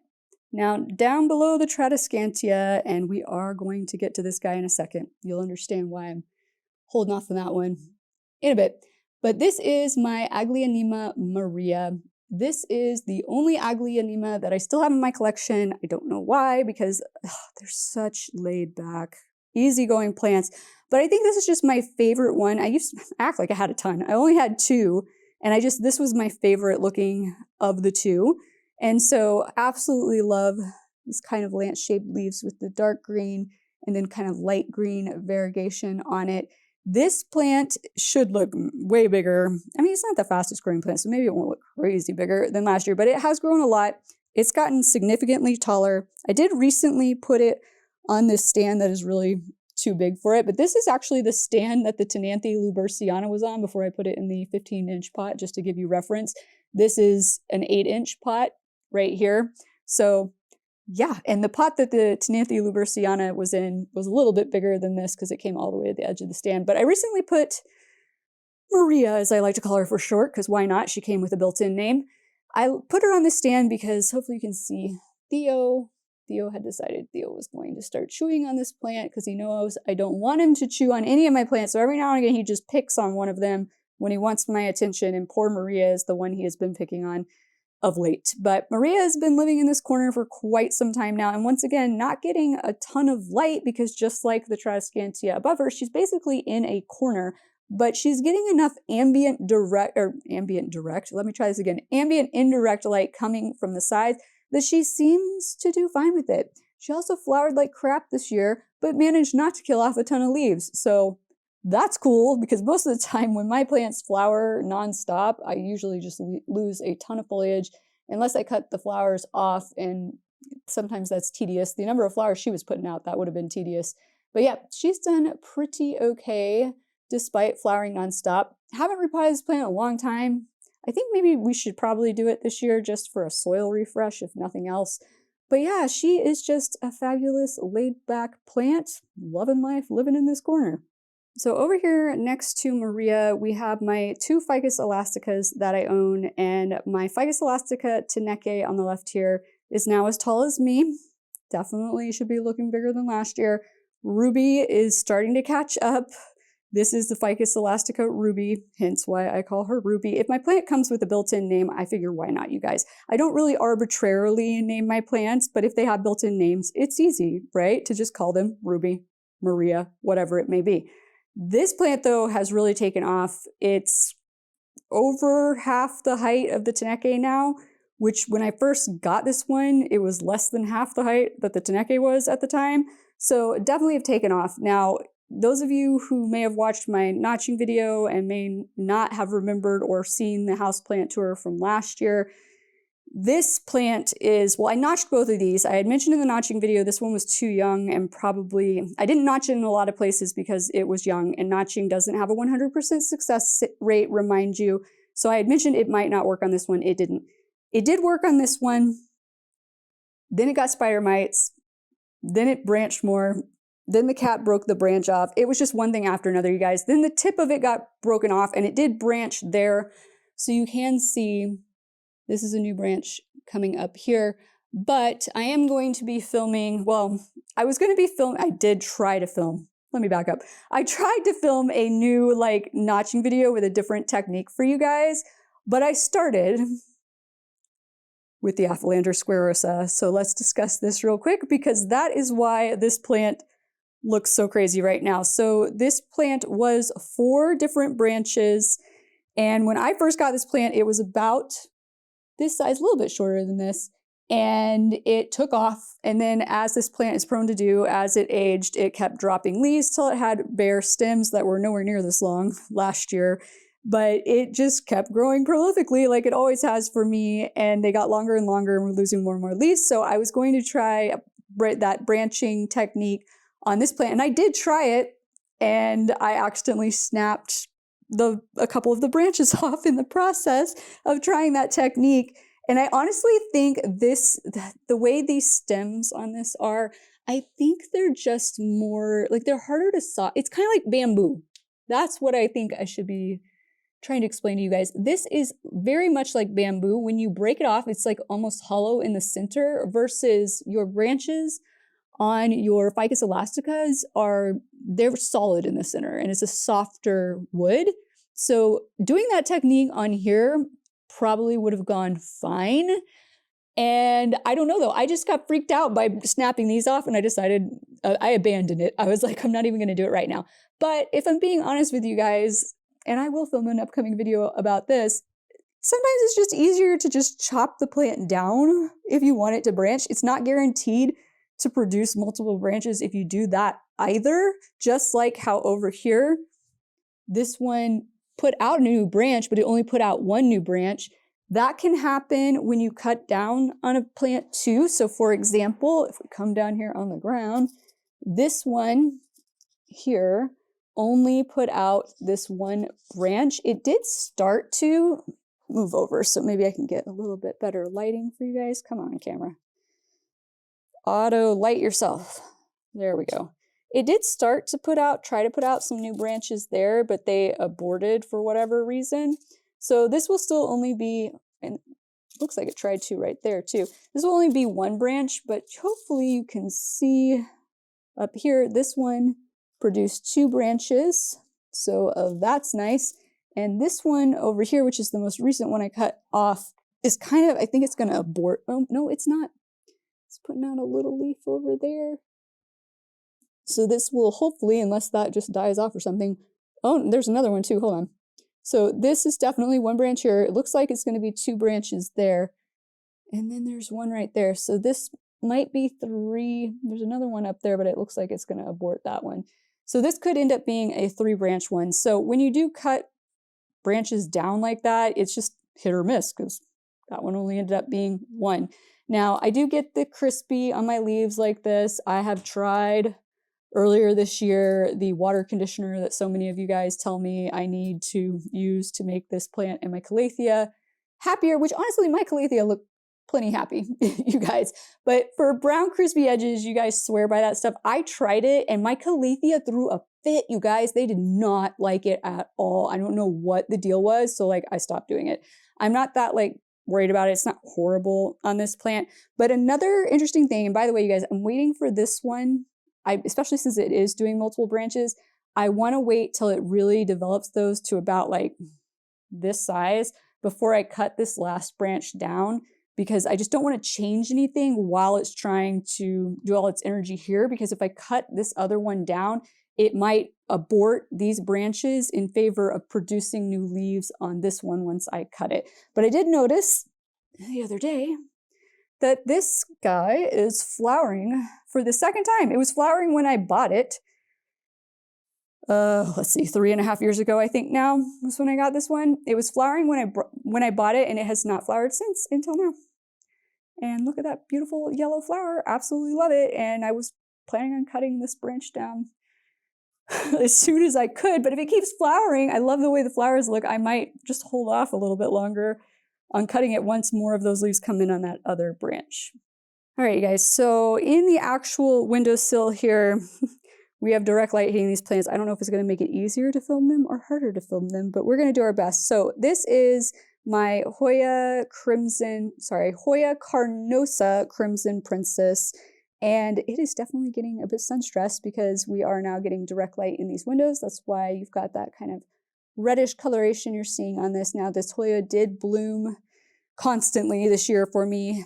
It is not blooming right now. I don't think. There's one of the peduncles right there. It lost all of its flowers a little while ago, and it just hasn't, I don't think it's started to produce any new ones yet. But absolutely love this Hoya. My Hoyas love this window. We're going to look at another one here in a second. And hopefully you can tell that it's a little bit bigger this year. I wonder if the other side looks bushy or not really. I can't remember. I try to like flip the side that faces the window every time I water it. I probably don't always accomplish that goal, but it should look a little bit bigger. Not my super fastest growing Hoya though, so might not look crazy different, but absolutely love it. Now over here on the other side is my Hoya Carnosa Compacta Variegata. So this is a variegated version of the Hoya Carnosa Compacta with the crinkled leaves, the white on the edges, and the green in the middle. And this thing, flowers a ton for me. This first year it flowered for me, but it has flowered like mad. You can see there's a peduncle right over there. It looks like it's getting ready. Yep, there's some flowers getting ready to do their thing right there. These branches are hard to turn to face you guys. I know it's having a hard time focusing, but you can see that is where they're going to pop off. So that means the other peduncles are probably not that far behind in terms of, tuck you back in there so I don't accidentally snap them off. That means the other peduncles are probably getting ready to flower once again as well. But this plant has grown a lot for me. Hopefully you can tell. Let me try to I'm so worried I'm going to break those flowers off. I was going to try to untuck that so you could see how low it hangs, but the branches are really starting to take off this year. You can see that one starting to jet out over there. It'll eventually start to trail. It has just really grown a lot for how slow these grow over the course of the last year. I absolutely love this plant. And then in the middle of the window here, I'm going to have to move this one because this light is just too much for us to see it. So this is the other succulent that I bought when I bought the succulent that we looked at in the living room, the Graptovaria in the living room. This is a type of Echeveria. So this and that Graptovaria, once again, are two of my oldest houseplants. I have beheaded this many times. It is not grown as quickly and as large as that Graptovaria. It may just have to do with the type of Echeveria it is, but I also have never repotted it. Like I keep beheading it and then it grows out and it's going to need to be beheaded again soon because it has grown out a bit.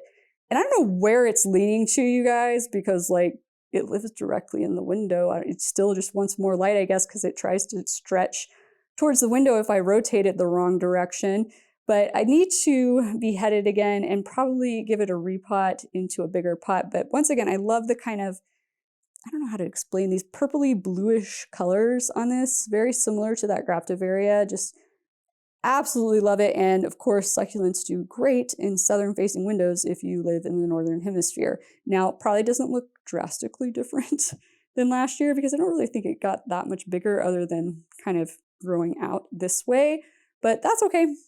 You know, that way I don't have to relocate it somewhere because it still fits in the windowsill here. Now up here, you guys, this is the only freely hanging plant that I have in my bedroom. This is a sedum daisy phylum. This is related to the donkey's tail that we looked at in the living room. It's just kind of like a minier version of it. Hopefully you guys can see that. They're just smaller, like tiny, tiny leaves. Let me rotate around this way. That sun is so hard to film with right now, you guys. Hopefully you can see, like, look at the size of these leaves compared to my fingers. Ooh, knocking some of them off. Just tiny, tiny little leaves, but the same kind of look as the donkey's tail. I find that these leaves don't fall off as easily unless you just touch them like I just did, but just carrying it to water it and whatnot, I don't have them fall off a lot. But this plant has definitely gotten longer over the course of this year. Probably needs a repot. I've never repotted it. I think I've had it like 2 years maybe, and I haven't repotted it. It might be okay, but it is getting a lot of aerial roots. I don't know how well you'll be able to see them on camera, but there's all these little fine stringy roots shooting off, and sometimes that can be a good indicator that a succulent type plant really wants a repot. So I might slip it out here sometime this year and check it out, probably in the spring, and we'll see then if we need to do it or not. All right, you guys, so over here we have my Pilea glauca, not looking its best, probably looked better in the picture last year. I don't know, I think this plant might have gotten spider mites or flat mites or both at some point this year. It just started losing a lot of leaves, but it's such tiny little leaves that it's really hard. Let me try to get the lighting better for you. It's really hard for these tiny, tiny leaves to be able to use the microscope to see if it has pests or not. I have been treating it with sulfur spray and other sprays just in case it was spider mites. I don't know, I don't think it liked the sulfur sprays too much, and it has just killed off quite a few leaves, but I think it will recover, hopefully. It's kind of a little bit of a fussy plant, you guys, but we'll just see how it goes over the course of this year. This plant may not be staying in my collection, which is a shame because it's such a cute little plant.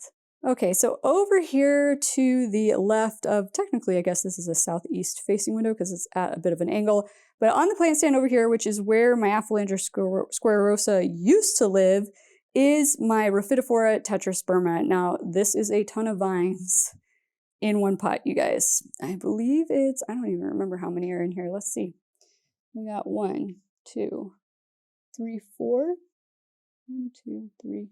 Can I count? 1, 5. There are 5 vines in this pot swirling around this new pole that I gave it few months ago now, and it has definitely gotten very, very tall. Now, Theo did knock this over at one point. The whole reason I had to move it up here onto this stand in the first place was because when I got Scooter about a year ago, I can't believe I've almost had Scooter for a year. When I got him, I had this where the Aphalanger squarerosa now is, and he was chewing on the leaves. This is a toxic plant, and I didn't want him to keep doing that, so I moved it up here. And then Theo's knocked it over a few times, and it really bruised the crap out of the leaves. The leaves on this plant bruise so easily, so I had to like cut off the bad parts of the leaves where they got damaged, but no big deal. It's been pumping out a ton of new growth, climbing its way up here. I don't know what this one's doing. It's kind of making a circle. Y'all see that? I don't know why we are making a circle, but whatever. So yeah, this plant has really kind of taken off. I did repot it, I want to say when I got back from vacation in November. I moved it into a larger pot. It has already started to root out big time in there as well. So I think it was definitely due for a repot and super happy about it. But yeah, this plant looking absolutely fabulous. I don't know how much better it looks or bigger than last year. I mean, it's grown a lot. I've chopped it down a couple of times too this year, you guys. And so, but it's lost a lot of leaves from the incidences with Theo knocking it over. So it might not look crazy different than last year, but I think it probably looks at least a little bit bigger. Speaking of Theo, he's sunbathing right below the last plant that we have to look at in my bedroom. So this is to the left of the Rhaphidophora tetrasperma we were just looking at. This is my oh so beautiful Pearls and Jade pothos. So this is an Epiprimnum aureum Pearls and Jade. Definitely has been my slowest growing pothos that I own, but that's okay because it has really filled out. I just trimmed it right before this video too because there were like 4 vines just draping to where Theo is laying right now, which is too much temptation for him. So definitely needed a little bit of a trim, so went ahead and did that. Definitely needs a repot. I probably will root prune this one so I can keep it on my nightstand here because if I keep upsizing it, it's not going to be able to stay here. And this is the only place I have found in my house that it really likes. Once I moved it here is when it really took off and started to fill in, and it has just gotten massively bushier since living here. So I don't necessarily want to have to move it somewhere else. Oh, I mean, look at it, you guys. It just looks absolutely beautiful.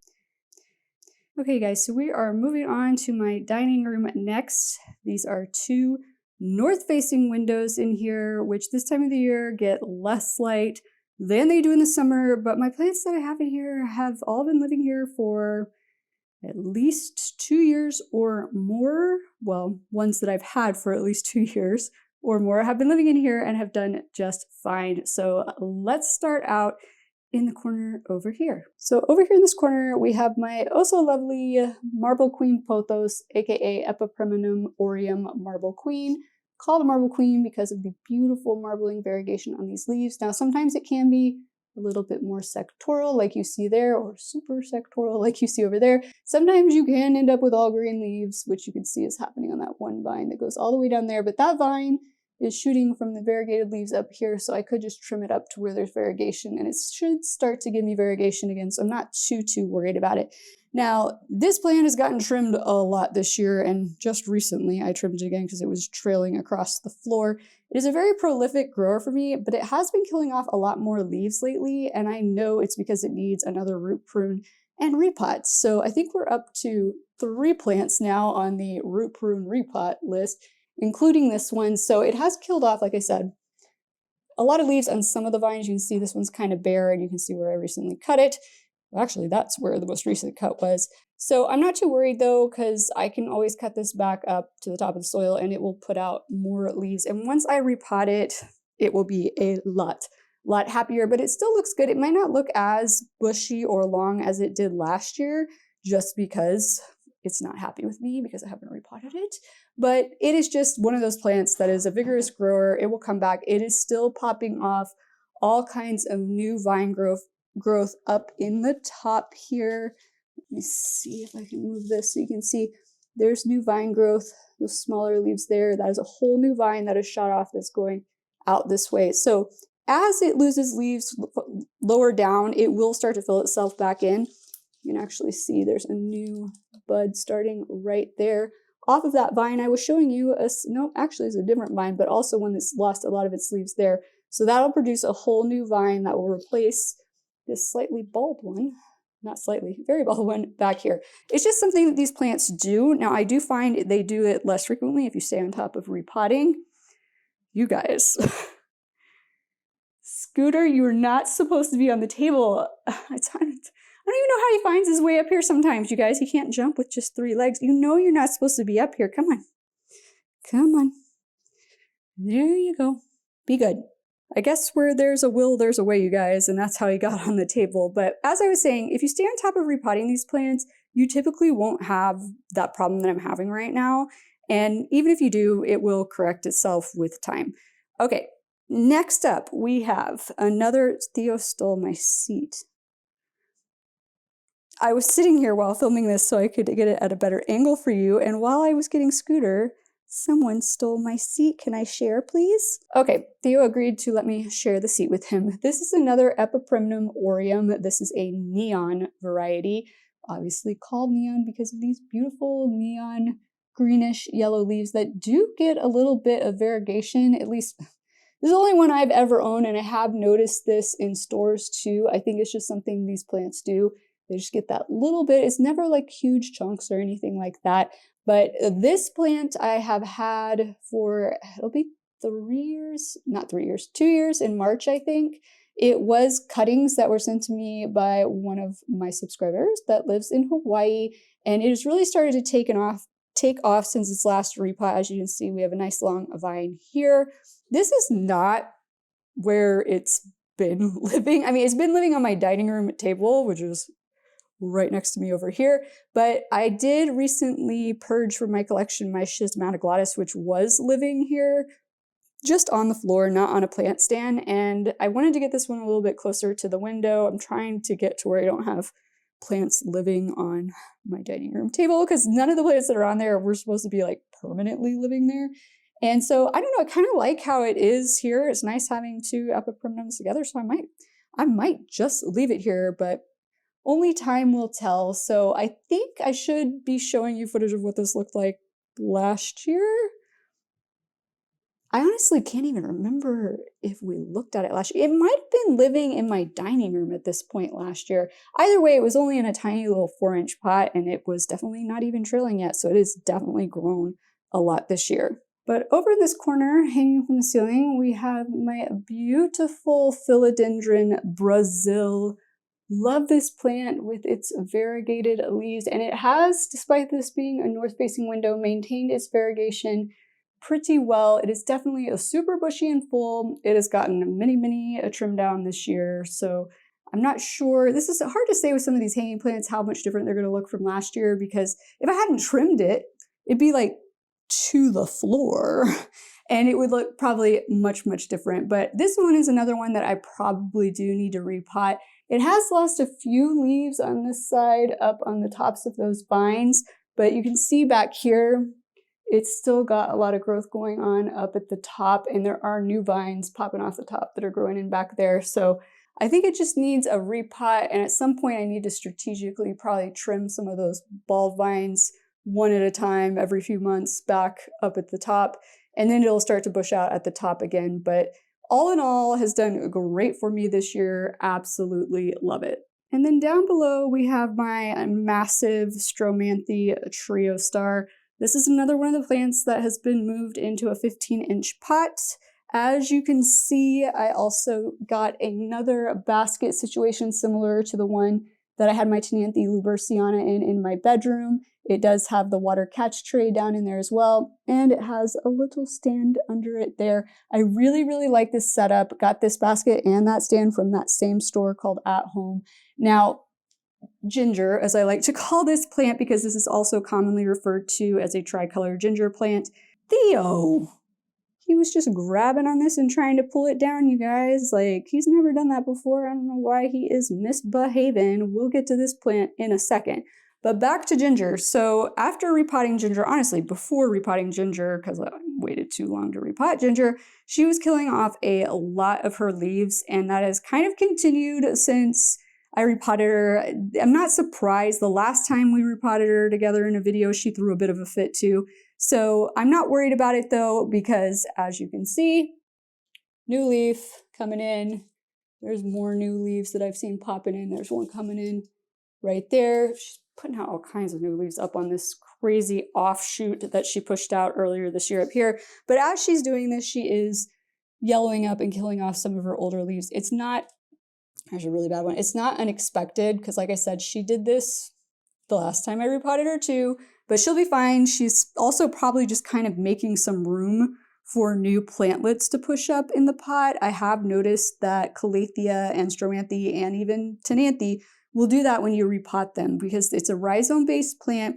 Rhizome is a modified underground stem, as a reminder. It grows around under the soil in the pot, and it wants to shoot up new plantlets further and further out.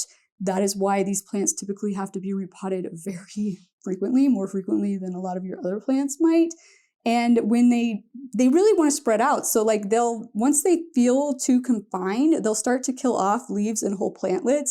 And then when you give that rhizome room to spread, because it wants to push up new plantlets, it will sacrifice some of the leaves and old plantlets to convert energy to pushing in those new plantlets. So if you see this happen when you repot a prayer plant, family plant, whether it's a Tenanthe, a Stromanthe, a Calathea, a Maranta, it is not uncommon. As long as it's still pushing out new leaves and like the newest leaves aren't dying off, it's just kind of the older leaves that are doing it, it's really nothing to raise an alarm about or have too much concern over. But I don't know what we're going to do next time she needs to be repotted, because I'm going to run out of room for her. I really don't have to take her up to another pot. So I will probably have to divide her out into smaller plants next time we repot her, which I am not looking that forward to, considering how massive she has become. Okay, so moving on to this plant that is living on the corner of my dining room table, which honestly I wasn't even going to show you guys because this is technically part of my rare plant inventory now, not my personal collection, but since Theo was messing with it and you might wonder what it is, I figured I'd show it to you. So this is a Scindapsus Silver Splash. Now Scindapsus and I have a little bit of a love-hate relationship. I love how they look, but I want them to trail, and they are inherently a shingling plant. They want to lay flat against something and shingle, which why they're always sold, or for the majority of the time you find them in stores, they're sold in hanging baskets. I don't know.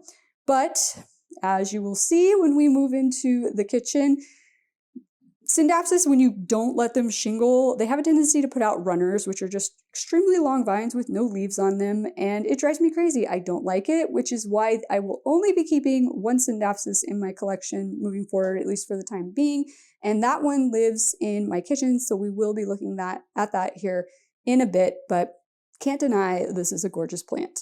All right, guys, so moving on to my office. First of all, things are not styled exactly how I want them to be in here, but I will explain why as we go along. But these are the only two windows in my office. They are north-facing windows, and this time of year, thankfully, they are unobstructed. I say thankfully because the sun is not coming as brightly in these windows because it is tracking further south in the sky. And in the summertime, though, when there is more sunlight coming in these windows, unfortunately, this one is obstructed by, this is a Chinese magnolia out here. So it loses its leaves in the winter, but in the summertime when it has its foliage, this window doesn't get as much light as the one on the right, but the plants still seem to have done fine. But let's start over here in the corner with my Thaumatophyllum bipennitifidum.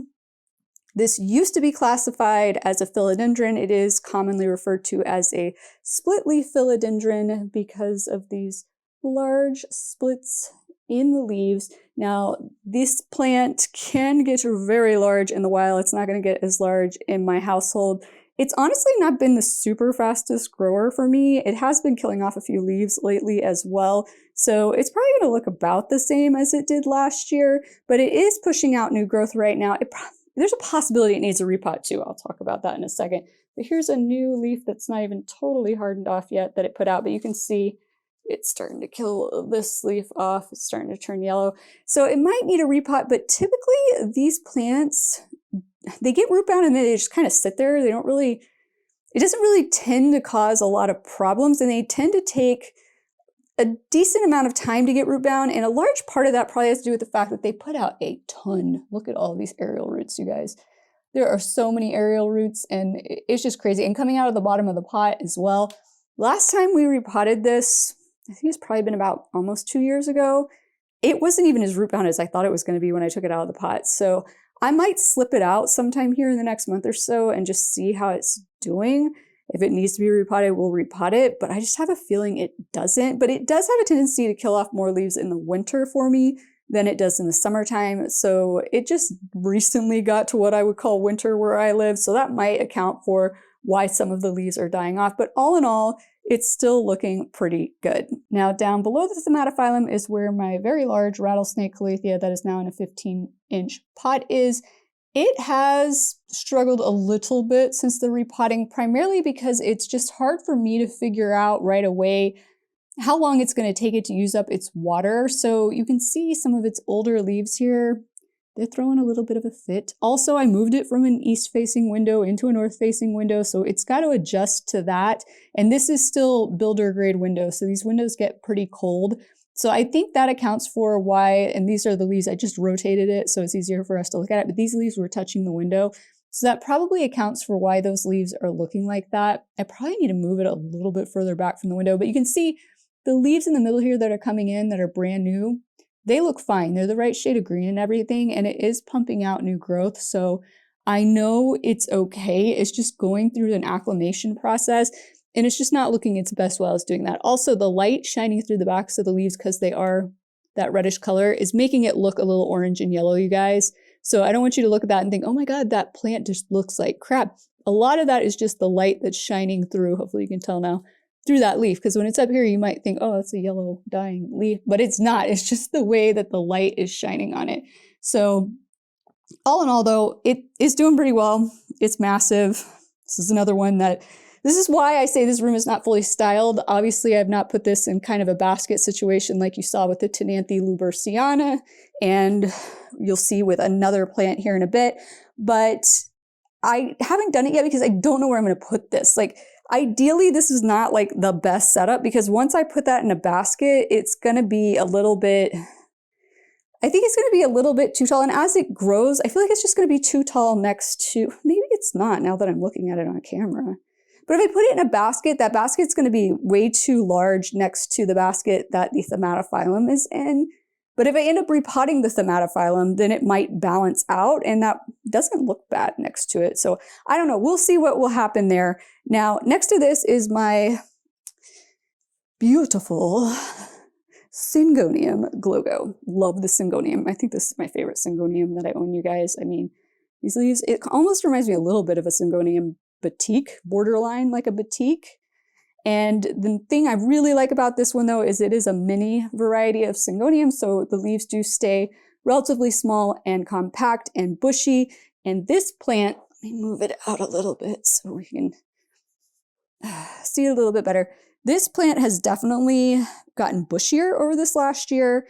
It lost some of its older, tallest leaves, but then all of this growth you see in the center here, this all popped up out of nowhere over the course of the year, and there's still more shorter new growth coming in the middle there, and it is just really filling it in and bushing it out. I just absolutely adore this plant, you guys. And so this was actually living in my dining room in front of a north-facing window, and then I don't know how many months ago now, I relocated it because after I repotted my Stromanthe Trio Star that's in that room, there just really wasn't room for it next to it. So I brought it in here just temporarily because I didn't want to like drastically change up the light from what it was used to, but I need to figure out what I'm going to do. However, let's move on to our next plant. So this is my aluminum plant, scientifically known as a Pilea caderii.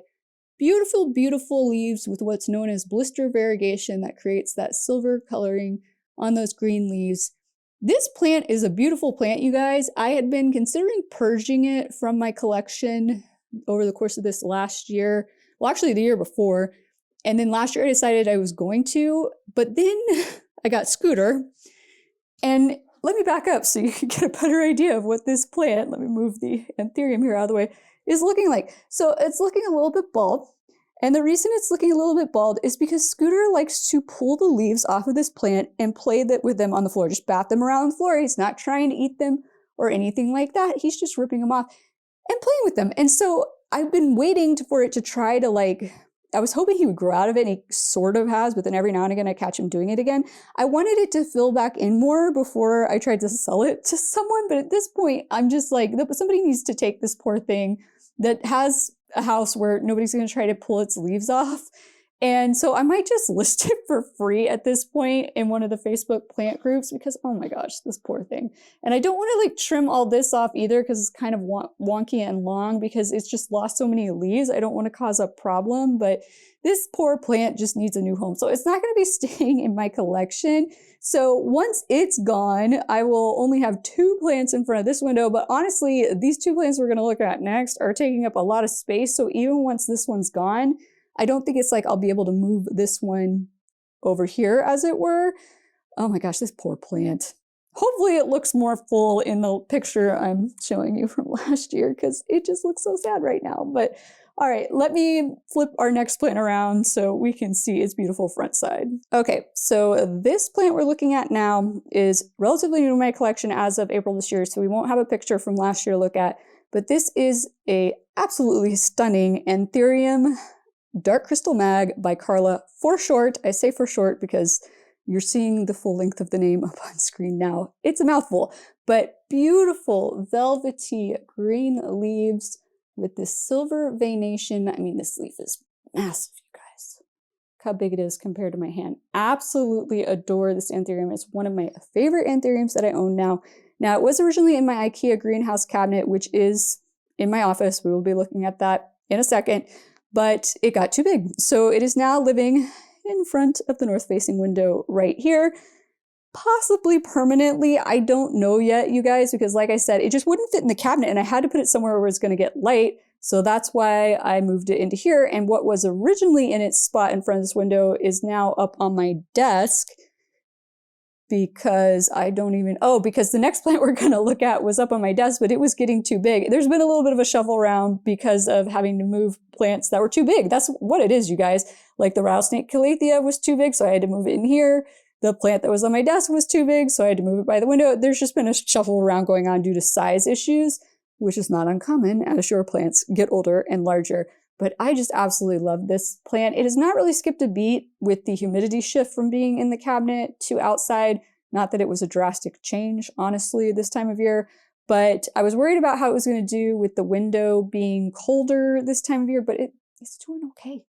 It's really doing okay. So as long as it's doing okay, I will leave it there. It hasn't given me a new leaf yet, but that's not entirely surprising considering the season change and moving it out of that cabinet, but I'm sure it will be well.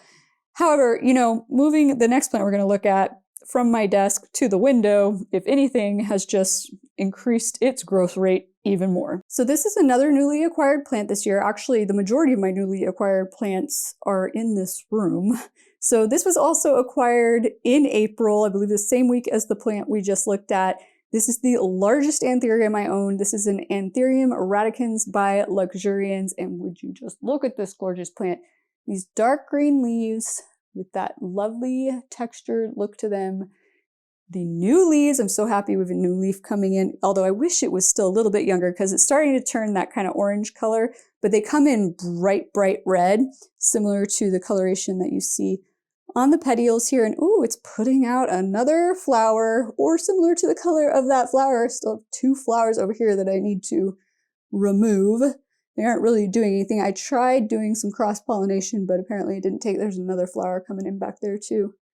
Flower central over here right now, but still also putting out new leaves. So when they first come in, they're really bright red like that flower you were just looking at. And then as they start to harden off, they go through orange and then into the beautiful green color that you see here. This plant has been living just in ambient humidity in this room. Like I said, originally up on my desk, which is, well, I'm sitting by the corner of my desk. So not too far from the windows, maybe like 4 feet. But now it's right in front of the window and it seems to be absolutely loving it. I did repot it recently too into, I think it's in an 8-inch pot now. And when I repotted my Stromanthe Trio Star, this is the pot that plant was in and the cover pot that it was in, and it didn't fit in there anymore. And this plant didn't fit after I repotted it in the cover pot it was previously in. So this seemed like the perfect pot to put it in, and it won't fit on my desk, like I said. So that's why it ended up in this window. Now, I don't mind having these two together, but as this one gets larger, and as you can see, it's already like sprawling a lot, the leaves are gonna have issues with each other. So honestly, this is probably the better place to put the Syngonium I was showing you. Actually, this is the pot, the cover pot. What is on my cover pot? Oh, something dripped on there. I need to clean that off. But this is the cover pot that the Syngonium was originally in. So I don't know, I might just move the Syngonium back to this pot. I don't know. We'll do all that in the rearranging video, but that's why everything's been getting moved around in here. But I love actually having this one in this pot and by this window. Like, I think it looks fabulous. Okay, so this next Anthurium is not looking its hottest. in the slightest. It has also been living up on my desk, which is super messy right now. Also, it's just hard to film up there. There's just not a lot of space for me to get between here and there to film well. So I'm just going to pull this plant and the other one that's on my desk down here to look at because it's going to be easier. This is an Anthurium Red Crystal Lux, also purchased, I believe I got this one in May of this year. And oh my gosh, it was a rehab plant when I got it. And it's doing fine, honestly, you guys. Its roots are fine. We're just struggling for other reasons. I did have it in my IKEA greenhouse cabinet originally, but it was getting a little bit big. And I think the biggest problem, and Scooter, once again, played whack-a-mole with this leaf when it first came in, which is why it's got the holes. But this business, I think, might be related to me letting it get drier than it wants to. I feel like it's thirstier than my other anthuriums, but I'm not 100% certain. And now this one is starting to do it. The oldest leaf back here, I think that's the oldest leaf, was the first one to do this. I don't know what the deal is. I don't know. I don't know, you guys. And then this new leaf came in and it just tore itself up coming in. It just did all of this on its own. It didn't get stuck. It just, I don't know, grew too fast for its own good. I have no idea. It's had a fungus gnat problem recently, which I think I've gotten under control, but I put a sticky trap in there just to try to get the adults. Its roots are doing good. You can see those nice white roots down in there. Like, I'm just not sure what its deal is. I may need to try it somewhere else in my house. Maybe I need to see if I can't rearrange my IKEA greenhouse cabinet shelves so I can put it back in there. I'm not sure. I'm not sure what its deal is. If anybody owns one and has had these problems, like, please comment down below and let me know. I just love the way these leaves look though when they are good. Hopefully you can see that kind of bluish sheen on there, and it's got that luxuriance texture. I want it to look fabulous, and it's stressing me out a bit that it doesn't, but I'm just going to try to be calm, patient, and figure it out, because in my experience, that's just what it takes, and eventually I will figure it out at some point, but it's obviously not happened yet. So next up we have my Syngonium White Butterfly, which I've been contemplating purging this plant from my collection. I just like my compact Syngoniums more. Hopefully you can tell, like, look how small these leaves are and compact they are compared to these leaves, which are just massively larger, and it does get more, it just starts to trail more quickly and easily. And it's been a little bit of a tricky one to keep bushy for me.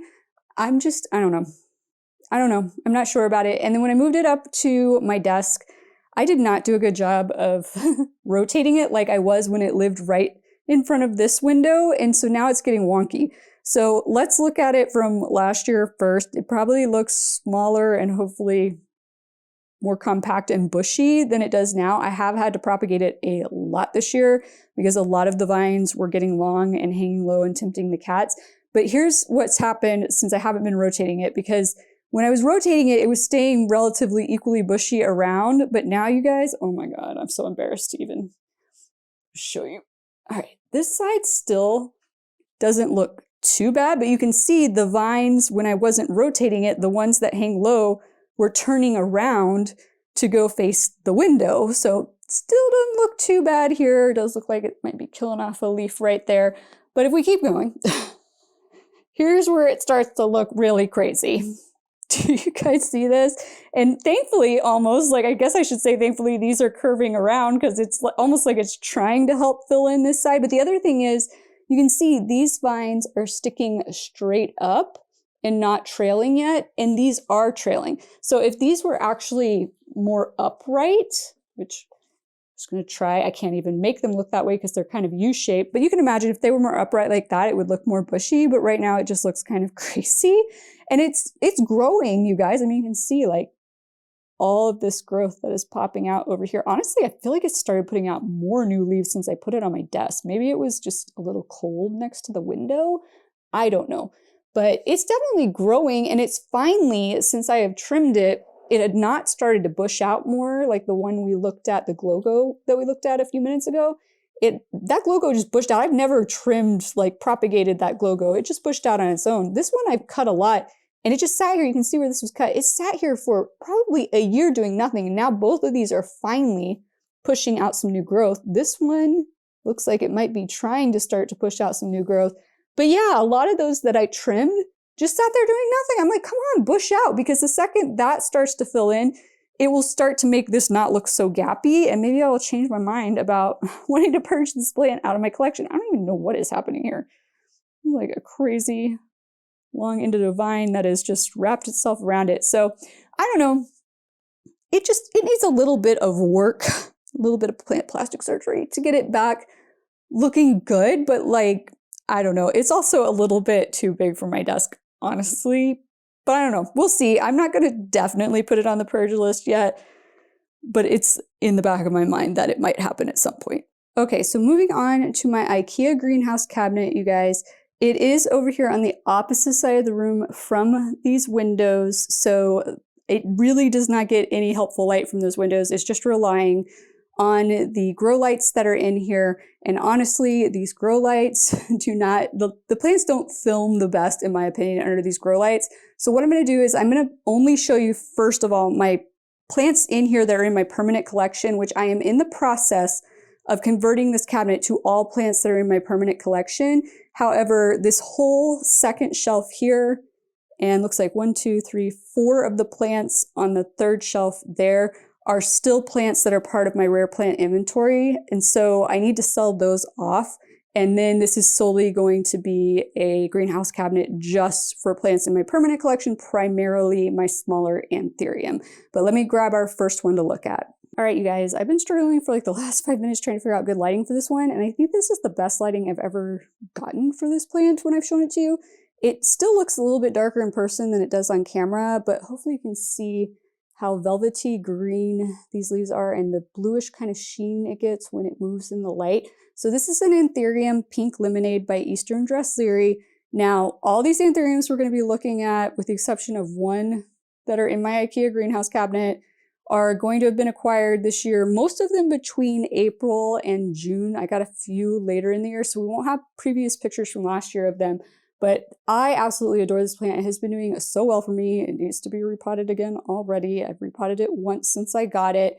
And all of these plants, like if you recently watched my video I did on my planted gains and losses for 2024, I showed all the new plants I got and the plants that I got rid of. So you may have already recently seen all of these anthurium because they were all in that video, but there are some doing some new things even since that video, including this one. It is getting ready to push out a new leaf right there. So that is exciting. It also is killing off its oldest leaf over there. Not unexpected, but it has been, when I first got it, it was living outside of the IKEA greenhouse cabinet. But so all of these plants, for the most part, let's see, all but 1, 2, 3 of the plants that we're going to be looking at in this IKEA greenhouse cabinet, they were all originally living up in the top part of these windows in my office.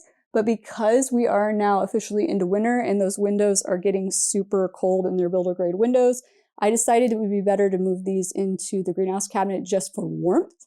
So they've been in there now, most of them, for a few weeks, not even a full month yet. So this is a good indicator though to you of how these were growing in ambient, because it was been in ambient in this room since April. And my ambient humidity in my house, like right now, well, it's been kind of rainy the last few days, so we're at about 50% right now. But normally in the winter when we haven't had rain, it's like in like mid to high, I'd say mid 30s to low 40s. So it's not crazy high humidity in my house is what I'm getting at. And this plant has done fine, but I absolutely love it. Let's look at our next one. Okay, yeah, the lighting right now is so good, you guys, but also I'm losing light in these front windows. So hopefully we can get through all of these before it gets like too dark. But this is another anthurium. It is an anthurium Woohoo's First Night by Ace of Spades. I got this one at PlantCon at the end of August, and it was multiple plants in one pot. And this is the one I potted directly up into soil. The other one I tried in LECA, and it was giving me problems. Like the roots kept going. It's a different type of rot than when your roots rot and turn black. They just were turning translucent and mushy and falling off. And finally, I just decided, since this one was doing so fabulously, it's got a new, not even fully hardened off leaf over there, in regular soil. I say soil, like there's no actual soil in the substrate. It's my epiphyte mix, which, by the way, you guys, if you are not familiar with my soil mixes, I will link that video down below in the description for you as well. It's a short little 10-minute video. But I moved the one that was in Leca into my epiphyte mix, and it hasn't been in here that long, so it's still kind of recovering, but it is starting to spread roots.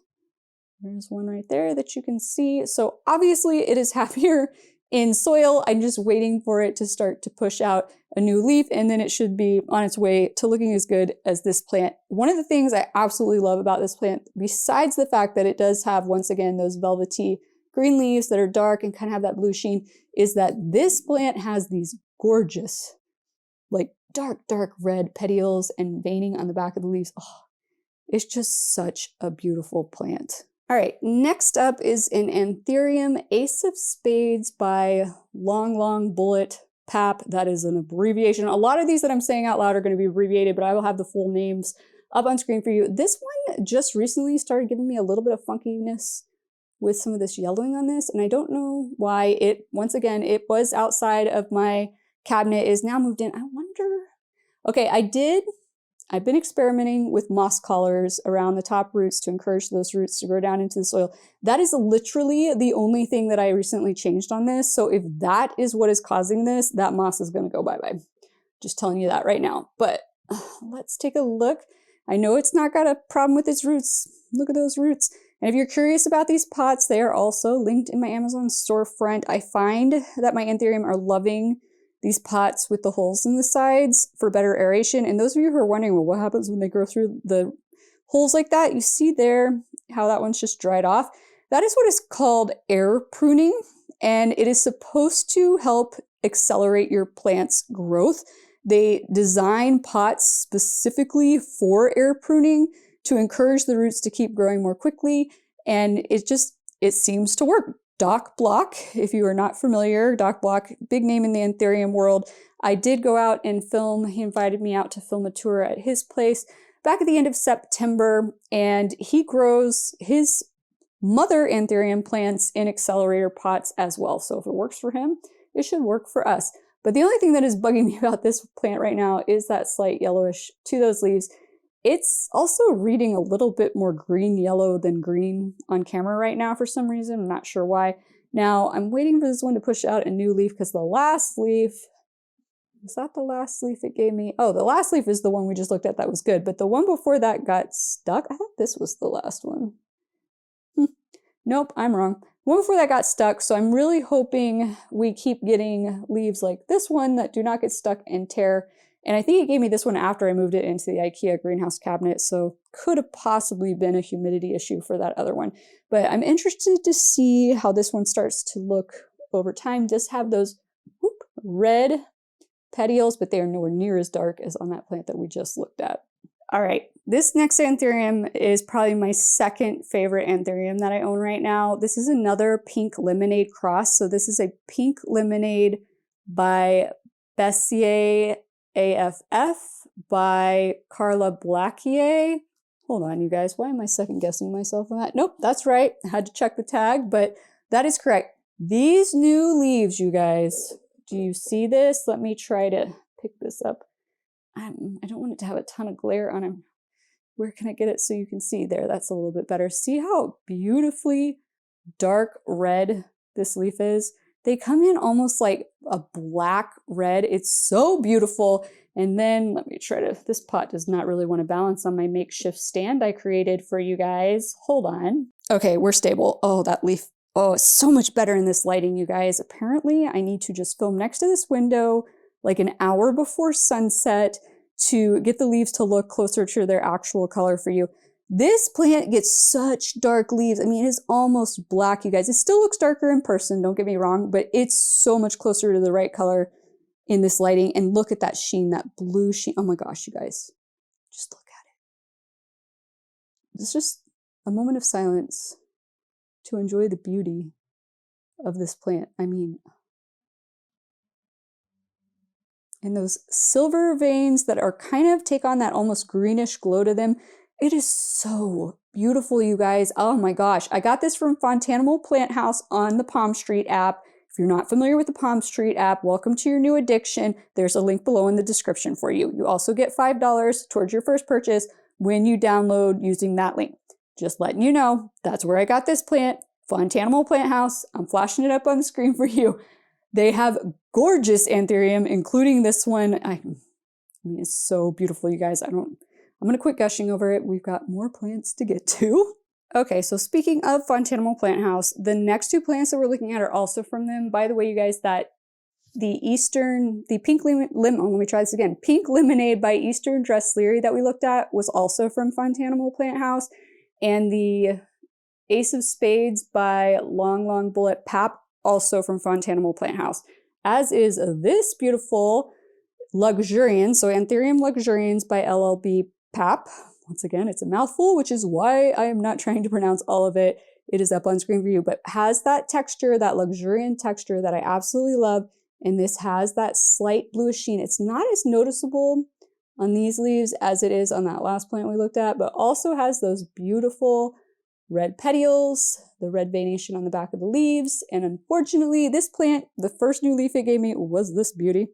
And then the next two it's given me have gotten stuck coming out and have been torn, which is upsetting. Now, it wasn't in the IKEA greenhouse cabinet when these came out, so I'm kind of excited to see if the next new leaf it gives me now that it's in the IKEA greenhouse cabinet is going to do that too. I'm hoping not. Look how cute these little overlapped ears, these lobes that are just kind of curling on each other are. Oh, I love, love, love this plant, you guys. Doesn't look like it's gonna give me a new leaf anytime soon, but you know me, I will keep y'all updated on if it gets stuck or not when a new one comes in. Okay, our next one, I feel like I need to tilt it. Its leaves are so much smaller, but this is also from Fontanimal Plant House. Now, they gave me this one as a gift at the International Aroid Society's Tropical Plant Expo that I attended back at the end of September.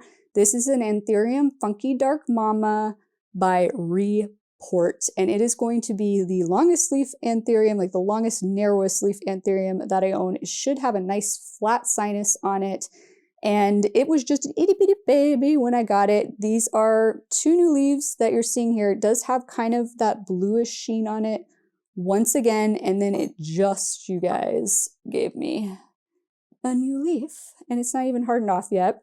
Now, this is not one of those plants that gives you super pretty colored new emergent leaves, at least not so far. Now, it is just a baby plant that could, sometimes once anthurium get a little more mature, the coloration can be a little bit different on those emergents, but my guess is this one's going to stay relatively kind of a shade of brown, but I don't really care because these leaves are going to look stunning like when they harden off. And yes, pretty emergent leaves are great. I mean, you saw on that Pink Lemonade by Bessier by Carla, that blood dark red leaf is awesome. But at the end of the day, it's not going to stay that color forever. So I want anthurium where the leaves look pretty once they harden off as well. So I'm primarily acquiring my anthurium for what the leaves look like when they're hardened off. Now, if it looks really pretty when it's coming in, like on the last plant, or sorry, the plant before last, then that's just an added bonus. But I'm not going to I love how this looks. I'm not going to be like, oh, I don't want this because the emergent's not like some pretty cool, like drastic poppy color or anything like that. But I am just really excited to see how this one turns out as it matures. So next up, we have another anthurium that I got off the Palm Street app. This one I got from Anthurium Papa. He does do a lot more seedlings, smaller seedlings than some of the other big anthurium people that I have, well, at least anthurium people that I have hopped in their lives on Palm Street, and gives a ton of great advice and tips and answers, care questions and everything else at the start of all of his lives. Like just download Palm Street and follow him just to get care tips, you guys, honestly. I keep telling you that in so many videos, and I don't know, he's just fun, you guys. He's always singing and dancing in his lives, so it's just a good time. He plays really good music in my opinion, especially if you're like an 80s or a 90s child. So anyways, this plant I got from him in October, I believe, and this is the only anthurium I own that is a cross of Doc Block anthuriums. This is a cross of 3 of his anthuriums and 1 anthurium that's not his. So this is hold on, you guys. If I don't read the tag, I'm going to get them in the wrong order for you. So this is a Black Widow by Michelle by Brielle by Red Crystal. And Red Crystal is the only one of the plants that I just listed that is not a dock block anthurium. But once again, we have velvety green leaves, a little bit of that bluish sheen, and then some silver veination going on. Now, you may be thinking this looks a bit similar to perhaps the Pink Lemonade by Bessier by Carla, but this is going to be not quite as dark of a leaf. And once again, it's still kind of young, but I'm just telling you, I can just tell already it's not going to be quite as dark of a leaf, and the veination is more silver, whereas on that other plant, we had the silver with a bit of the greenish glow going on it. This honestly is probably going to look a little bit more like this plant right here than that other plant, except that this plant has the longer leaves, and it doesn't have, if you recall, this is very kind of flat, hopefully you can see, versus this plant is going to have a little bit more texture to it. Hopefully you can see that already, and it's going to be more of a squat heart-shaped leaf. But super excited to see how this one does. It's already sizing up well. The newest leaf that came in is not even fully hardened off, and it kind of grew too fast for its own good. It didn't get torn, it didn't get stuck. It just grew really fast after it opened, and so it got a little tear there, but that's okay, and that veination is so pronounced on this one. It's really weird, you guys. This one looks more green on camera than it does in person. It looks more yellow-green in person. That's crazy. But that's what you're seeing is what is actually really going to kind of look like after it hardens off, but absolutely love this plant. So this is the very first anthurium that I ever owned. This is an anthurium silver blush. This was gifted to me by Aroid Asia, based in Indonesia. It was an imported plant. It did get bad root rot right after I got it, and I had to basically restart it in water, develop new roots in water, and then earlier this year, I finally potted this up again from about it was a little bit smaller, probably like a 3.5-inch pot. Now we are in a 6-inch pot. We are already spreading roots like mad in there, super healthy roots. It did start giving me more new leaves this year, so I was super happy about that. Once again, a very velvety green leafed anthurium, but with broader, wider silver veination on it. Does look like it's getting ready to kill off some of its oldest leaves. Not super surprising, but also I gave this one a moss collar too. I'm not sure about this moss collar business, you guys, because I wasn't losing leaves on this plant or that other plant until that started happening. I started putting the moss on them. I don't know. It was doing fine without a moss collar, but everybody swears by them, so I thought I would try it. I don't know. I may not continue to do it, but love, love, love this plant. Should look more full than last year because I don't think we had 1, 2, 3, 4, 5 leaves last year, but it is definitely a slow grower.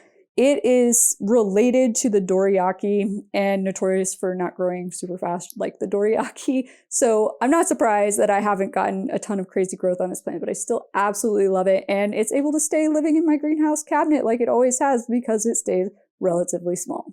All right, so next up we have the smallest anthurium that I got this year. This was gifted to me by Willow Ivy Botanicals, also on Palm Street. She gave this to me along with another plant that I had ordered from her. Honestly, let's see, I can't, yeah, you know what? It was that Red Crystal Luxe that we looked at earlier. I got that from her, and then also this big beauty came from her as well. So this is a Jack of Clubs by a Dreamweaver by Doriaki, and it was literally a seedling. It was just in sphagnum moss. I transferred it into, right now it's in my epiphyte mix. I did, after the last video, you guys saw this in when I said I hadn't seen roots growing in there, and so I was kind of nervous. I took it out of the pot. The roots are fine. And there are new roots spreading down from the top part of this into the soil. It's just taking its sweet time, but the roots are healthy and everything. It just pushed out that new leaf in the center there. It's not fully hardened off. It is killing off some of its older leaves, not super surprising. I do have it under a cloche in the IKEA cabinet, and I'm kind of taking turns like a day. Well, I started with like half a day. I took the cloche off. I need to get it used to not living under a cloche. So for half a day, I was taking it out of the cloche, and then now I'm doing like every few days, I take it out for a whole day. And I think it's kind of starting to help. And I'm hoping maybe that will help encourage it to kind of, I don't know, do something with its roots. It's just driving me nuts that I still can't see the roots, but it's gotten a lot more leaves. It's gotten taller since I've had it since, I think I got this in April or May. So I don't know, but Doriaki, which is one of the crosses where this is notorious for not growing super fast. So that might just be why. All right, we have one more plant to look at in this room. So up next we have my baby, and I mean it's just a little baby, Alocasia Frydek. Now this was grown from a corm that one of you guys sent to me. Honestly, it has not been the fastest growing Alocasia for me. It has been living in my IKEA greenhouse cabinet ever since I finished propagating it from a corm. And it's been giving me new leaves, but then it usually kills off its oldest leaf. I've just never gotten past the 2-leaf point with this one so far yet, but it is rooting super nicely. There's super healthy white roots in there. So at some point this year, I'm thinking it's probably going to need a repot, not quite yet. And at some point, I probably ought to move it out of the IKEA greenhouse cabinet and get it into some natural light. I think that will probably help a lot. But I'm nervous to do it, you guys, because as has already been mentioned, Alocasia are spider bite magnets, and I have heard from people that this one in particular is very tempting to spider mites, and so far it's been safe behind the walls of my IKEA greenhouse cabinet, so I'm just kind of nervous to move it out of there, but we'll see what happens. So moving on to the kitchen, and technically this is in between the kitchen and the living room.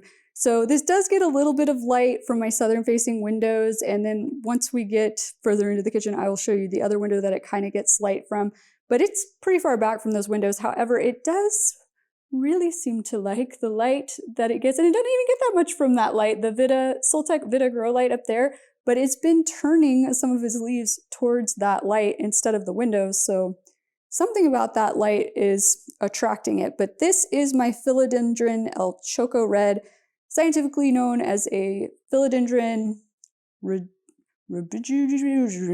I have a hard time pronouncing this one. It's up on screen for you. And basically that name means red when young.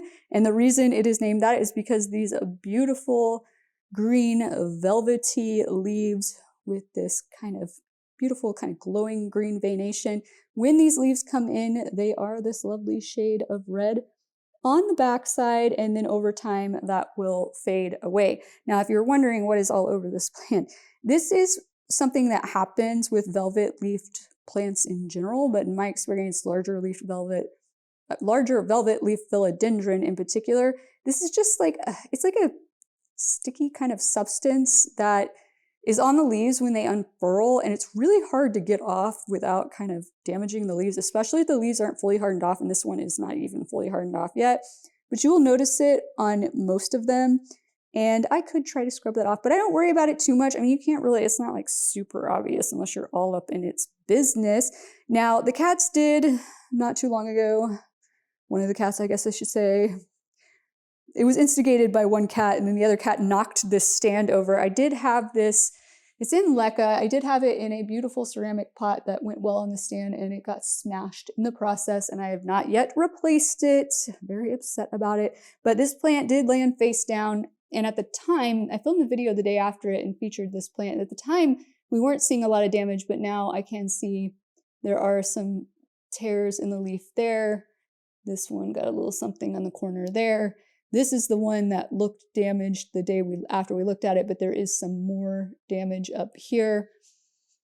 This one got a little bit of damage too. Very upsetting, but oh, there's a little, I knew about this one when we looked at it the day after, a crease there. So yeah, and then this leaf came in after the fall. So it's looking okay. I'm not like happy that that happened, but all in all, it still looks pretty good, and it is hands down one of my favorite plants at the moment. I think I flashed some footage up for you from last year, but I don't remember.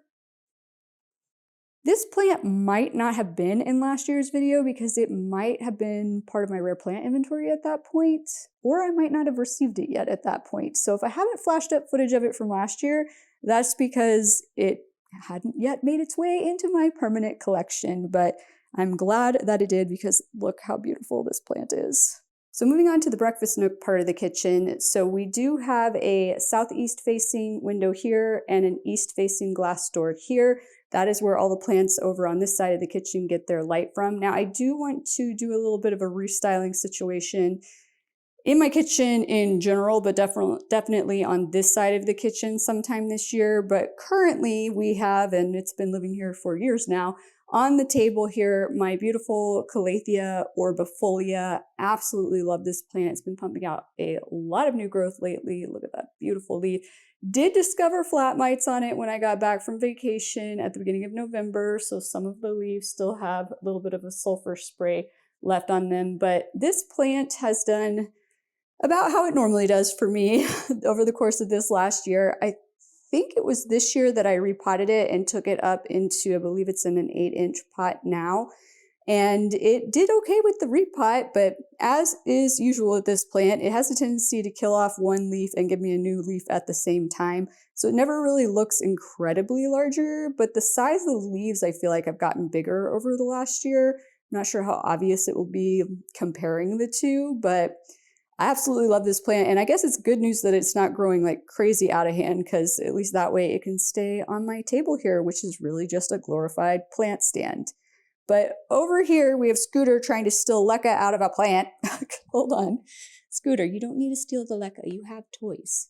Okay, so this plant actually currently does not always stay on the floor down here because Scooter tries to steal leca out of it. I need to get a plant stand or figure out a different place to put this. But this is one of the Monstera albos that I had in my rare plant inventory that I could not stop looking at and staring at how beautiful this plant is. I mean, all of that super marbly variegation, that is my kind of variegation in an albo. I prefer that over the more sectoral variegation. And so I ended up deciding I was going to keep this one. This is, like I said, in leca, and I have found that it grows more quickly in albos in general, because this isn't the first one I put in leca from rare plant inventory, and all the ones I have put in leca definitely grow way more quickly than my one that we looked at already that is in soil. But this plant, oh my god, it's just so beautiful. It just put this leaf out, I want to say a few weeks ago. Now, this is one of the ones that I had dry rotted at one point and had to restart roots in water. And so after I restarted the roots in water is when I put it into leca. So that's why it still looks relatively juvenile. It hasn't been in leca for that long. And it does now have a support pole. There is nothing in the support pole because it is strictly just there for support and not to encourage roots to grow into the pole and whatnot. I may add something to that for that purpose at some point this year, but for now, it's serving a perfectly okay purpose for the plant at this size as just a support pole. Okay, I went ahead and moved it up to the table because Scooter was determined to get leca out of it. By the way, you guys, I did not move this into my permanent collection until partway through 2024, so there's no comparison picture for that reason. Now, this next plant is in need of a revamp, but it has gotten extremely tall this year compared to what it was last year. And this is my beautiful Philodendron Splendid. And yeah, it needs a little bit of work this year. I need to repot it desperately, but as you can see, it has lost leaves off of its lower portion. It's been doing this weird yellow halo thing on its older leaves. I don't know if maybe because those leaves were getting more light. I honestly don't know.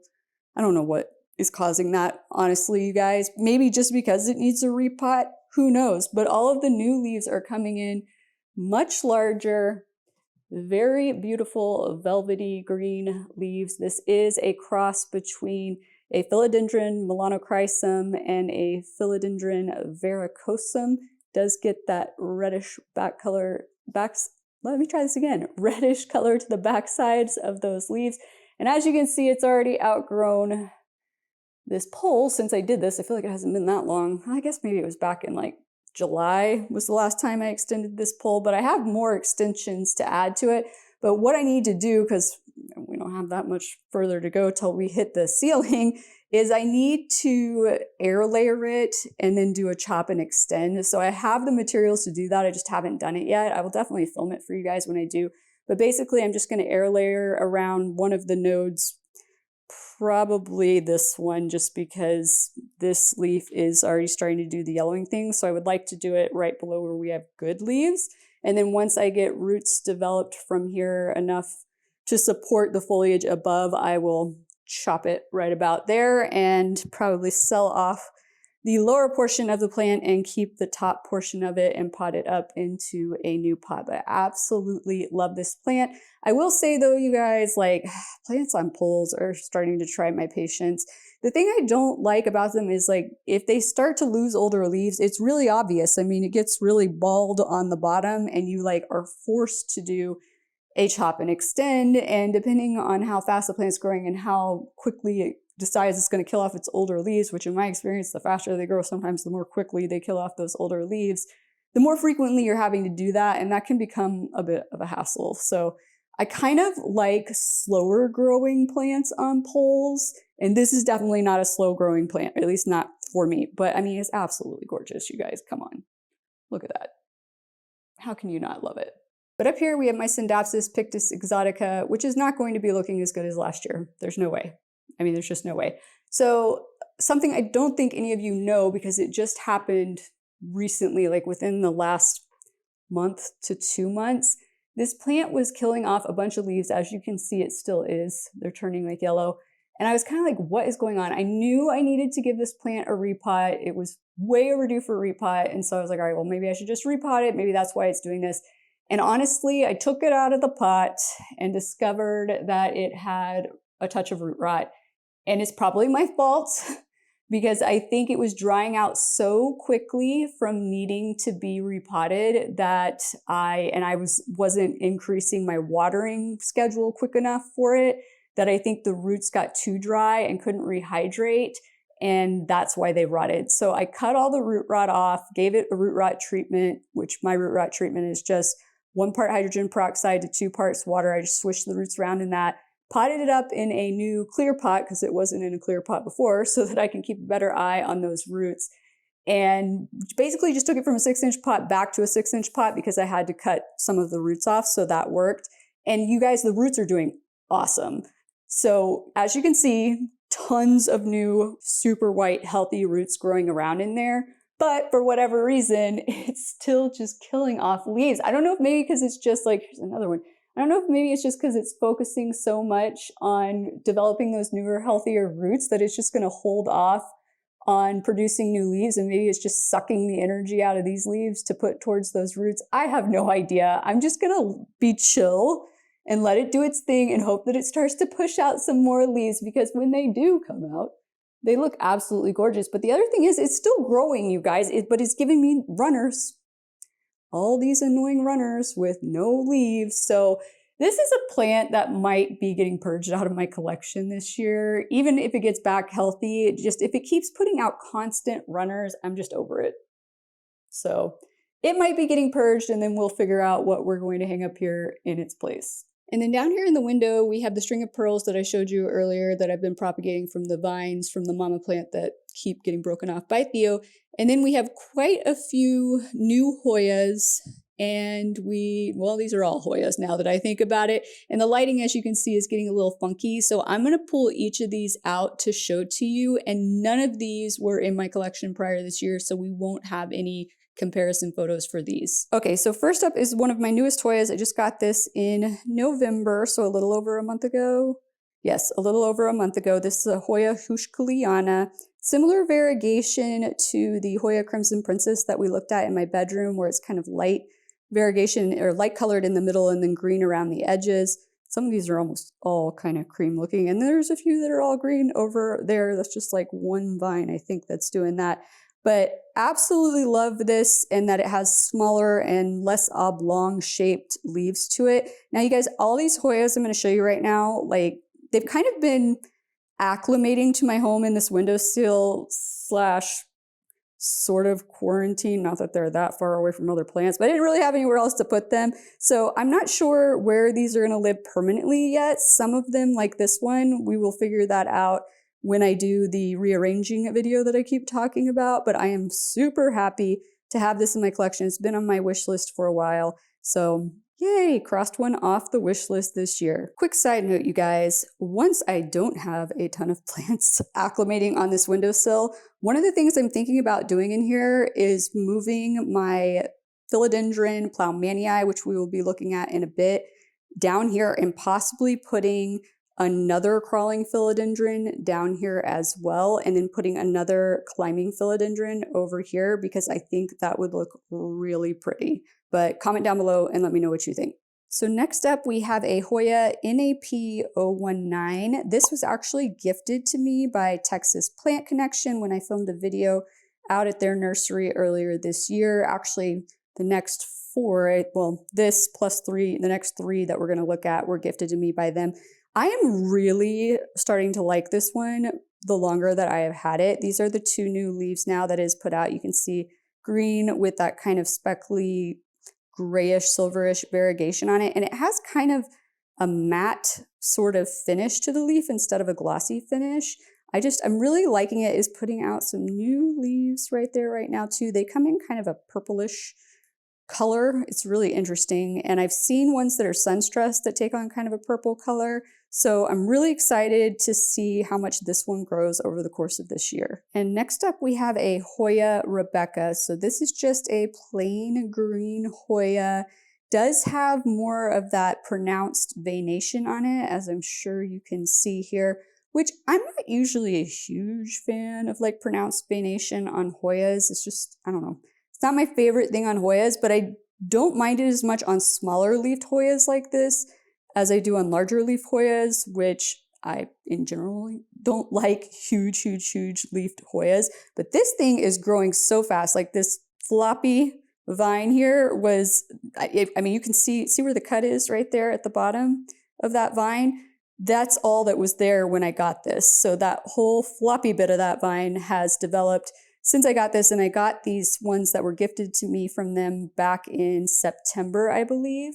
So yeah, this is definitely going to be a fast grower, so I'm interested to see what it's going to look like by this time next year too. So up next is a Hoya Kingiana inner variegated, and this plant has really impressed me because when I first got this from them, it looked like the leaves were just one shade of green. Like if you really looked closely, you could see like the start of a different shade of green in the middle. But ever since I brought it home and I put it in that southeast facing window, this variegation has started to show up more and more pronounced. Now it has not given me a new leaf yet. I keep thinking it's trying to, but has not happened yet. So definitely not going to be a super fast grower.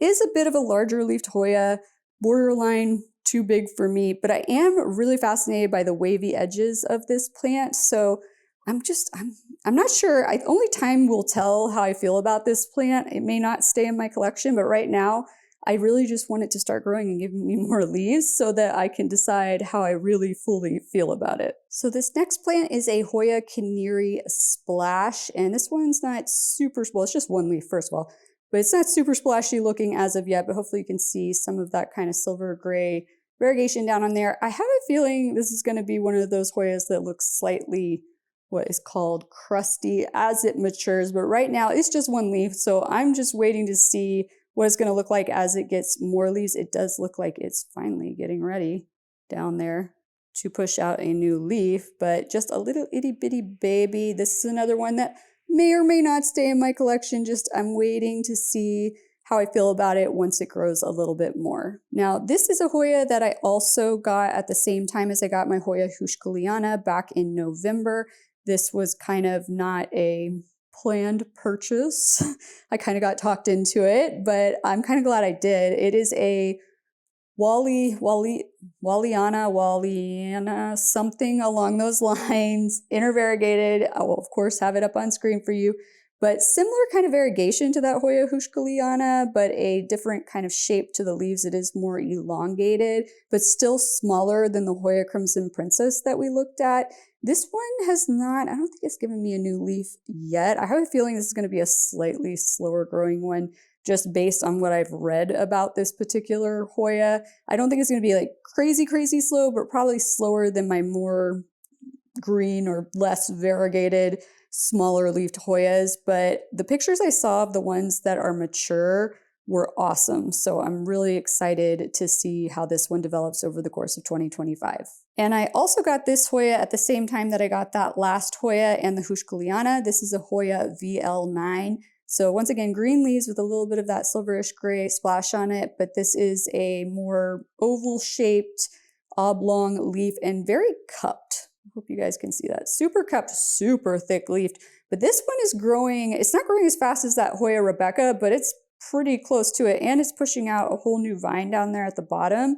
So this one's really taking off. So I have a feeling that this one is going to look pretty drastically different by this time next year. Now, this Hoya is actually my newest Hoya. This was gifted to me by the girl that hosts the events where I do a lot of my pop-up plant shops during the year. And at our last event, she came around afterwards and was like, "Do you want a Hoya for free?" I was like, "Sure." So she let me pick, and this one caught my eye because of that silverish, well, actually it's more like a light green kind of variegation on these rounder, slightly larger leaves. Now this is kind of borderline becoming too big of a leaf for me, but still within an acceptable range for my aesthetic. This is an I always have to look, EPC 997. It's so hard to remember all the Hoyas that are letters and numbers, especially now that I have multiple Hoyas that are letters and numbers. But I have a feeling this is going to be a slightly slower growing Hoya. It hasn't given me a new leaf yet.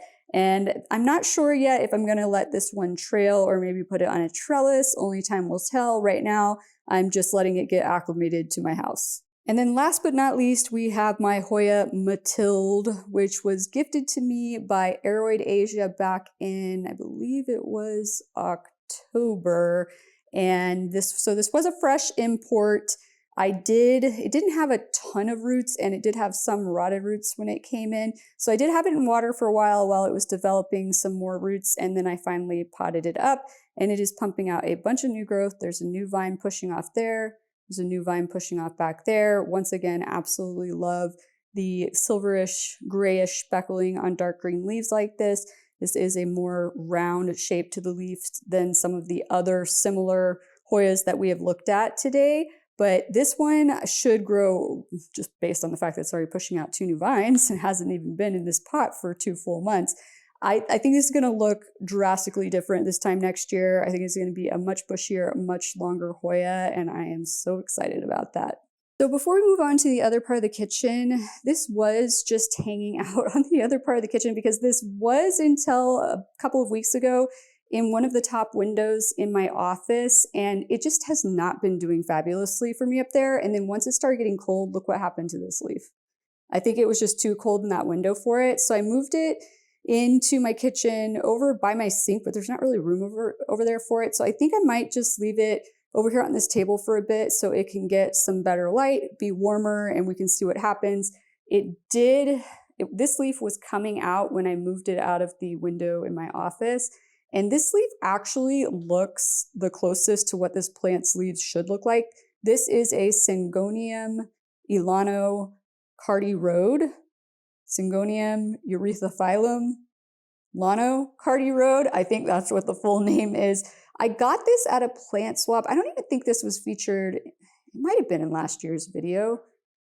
I might not have had it yet last year. I can't 100% recall, but if I'm flashing it up on screen, then I got it towards the end of 2023, and it has not done much for me, honestly. And it was one vine and then it broke off. So hopefully you can see right here, the vines broke off. I shoved the vine that broke off, which is this one, back down into the pot, or maybe I have that backwards.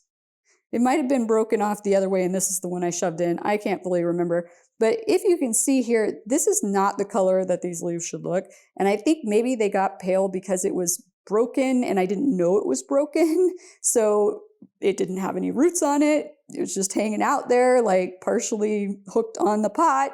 And so yeah, that might be why these don't look great. They should, and this isn't even fully hardened out, but they should be a super dark green color. And then they do have the gorgeous red backsides to the leaves. Plus, as you can probably see, it has just put out kind of a crazy long runner, which none of my Syngoniums, my other Syngoniums that I own, have ever done this. If this is going to be a Syngonium that's just going to give me like runner after runner, then this might not be staying in my collection. But that would be a shame because when the leaves are the right color with that super dark green set against that beautiful red is such a beautiful plant. So I'm not giving up hope on it yet. I just hoping right now that a change in light, and we will figure out when rearranging plants a better place to put this than the window in my office. I'm hoping a change in scenery, as it were, will improve this plant and kind of turn it around. So over here on the other side of my kitchen, I do have a west-facing window, but as you can probably see, my neighbor's house is 2 stories on this side. So a lot of this light gets blocked. It's only in the late afternoon that the sun cuts through this window this direction. So the plants over here get considerably more light in the afternoon and direct light versus the plants over here. Now, at any given time, just because I want to have full transparency with you guys, at any given time, this is not what this looks like. Ideally, this is what I would want this to look like all the time. Plus, I might add some other plants up here. Like eventually, here's the thing. I would really like to add some plants like up here that trail and over here. Because look, I mean, there's light hitting that cabinet right there. But the question is, do I really want to have to get the step stool out every time I have to water those plants? I really hate having to get the step stool out to water plants, you guys, and that's why I've put off putting plants up there. But I think like a nice epiprimnum, for example, would look great flowing down the sides of the cabinet. But I digress. So what I was saying though, the reason this doesn't always look like this is I normally have propagations up here as well. If I have plants that I have propagated, they're usually up here in water. And I do have a few plants that have been living up here as well that we're going to look at in a second that are in my permanent collection that are rehabbing in water. But I wanted to show you like ideally, stylistically, this is what I would like it to look like, except for the fact that my poor like Philodendron Plowmania is just getting way too big for up here, which is why I was saying I think I might like to move it in front of the southeast facing window on the opposite side of the kitchen eventually. But let's just get to looking at these gorgeous plants, and let's start over here with my beautiful Apabolus. I love this plant so much. I mean, look at these leaves. This beautiful kind of, it's more of a bluish green. Like the more I think about it, every video I do this and I'm like, oh, these dark green leaves, they're really like more of a bluish green with this silverish grayish variegation on them. And then of course, the beautiful reddish purple backsides to the leaves. Absolutely love this plant. Definitely needs a repot. I honestly think it might like more light than it's getting here. And there's some, as part of the plant rearranging, there are some gaps where this might be well suited.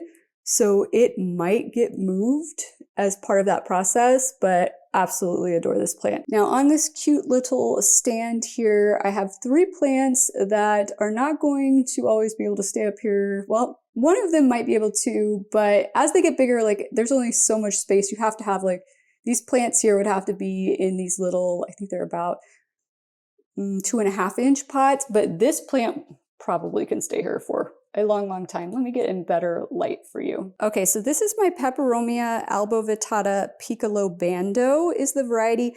And this thing is getting a little bit wonky on me. Hopefully you can tell, like that one plantlet is kind of plopped over. This one got like this crazy long offshoot recently. And I did recently repot it and I tried to get it more upright.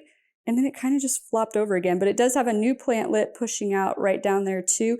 It does this to me almost every year, you guys. It goes through a phase in the year where it gets kind of wonky, and then it just starts growing like mad and gets bushy again. So it's gonna look wonkier than it did last year for sure, but it will get back to looking normal. I feel like it usually does this I feel like it did it earlier this year. I feel like usually it's at the end of winter that it starts doing weird stuff like this, and then in the spring it kind of shapes up, but not so much this year.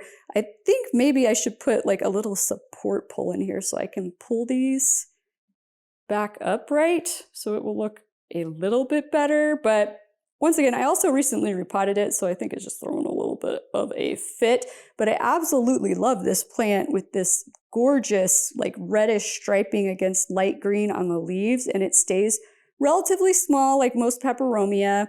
I've been trying to do a better job of rotating it so the new plantlet is facing the window to get light, but I also don't want to keep doing that and then have these get even wonkier. So the goal this year is just to get this one spruced up and looking back in better shape, which may just involve cutting these down like I had talked about that I did on my Peperomia Shui Red and getting them to just sprout new branches completely, but we will see. Now this plant, which lives to the right of that little Peperomia Piccolobanda on that stand, is my Philodendron White Princess. Not the fastest growing plant for me, you guys. I think I've had this for a little over a year now, so we should have something to compare it to from last year. Definitely should look taller than last year. It's put out new leaves. It's lost some of its lower leaves though, and it's probably due for a repot in the spring, and I think I will give it a support pull at that point in time. But look at the beautiful variegation on these leaves. This is a very like kind of marbly-ish white princess compared to a lot of the other white princesses that I was seeing on the market at the time that I acquired this one. It is pushing out a new leaf. It has not grown as fast for me, for example, as the next plant we're going to look at, which this is a hybrid of an upright philodendron and a climbing philodendron, as is the next plant we're going to look at. But for whatever reason, this one has just grown more slowly for me, but at least it's not putting out like smaller and smaller leaves like some of these hybrids do. It's just not growing as quickly as I perhaps would like. Okay, I'm going to try looking at this plant over here instead so I don't have to keep dragging plants to the other side of the room. I think the lighting might be okay. But this is my Philodendron Red Anderson. So once again, like I said, it is a hybrid of an upright philodendron and a climbing philodendron, but it has grown more prolifically for me this year. Hopefully you can tell it has gotten way bigger. Now, I did just notice that its new leaves are curving this away. I needed probably 3 leaves ago to attach it to this new support pole, which probably would have helped a little bit with that. But also, I think I just haven't been rotating it properly, and that's why it's doing that. Also, this time of year, it's not getting that direct light coming in that window for as frequently, and we have shorter days right now. So I think it's really kind of stretching for that light, but that's okay. I can get that sorted out and corrected, but I'm just happy that it keeps putting out more and more leaves. It is just, oh my gosh, such a beautiful plant. All these kind of reddish, pinkish tones on these dark green leaves. Like it looks more dark in person here. This is a little bit better, because when that light is shining like directly on those leaves, it makes them look super light green, but they're really more of a dark green. And then of course, when the new leaves come in, they come in this beautiful bright shade of red. I just absolutely adore this plant. It is kind of outgrowing the space up there. I had to repot it. It barely like fits up there. So if I have to repot it again this year, it's probably going to have to get relocated somewhere else if I want to still, or I'll just have to relocate the little plants over there somewhere else, which I don't really want to do. Or I guess I could put them down there and just have that be just for this plant. I don't know. We will see what happens, but super happy with how this plant has done for me over the course of this past year. And then over here we have the only Scindapsus that will be remaining in my collection. This is my Scindapsus Pictus argyrius, which, as you can see, are very similar looking leaves to the Scindapsus Pictus exotica on the other side of the kitchen, but loads smaller.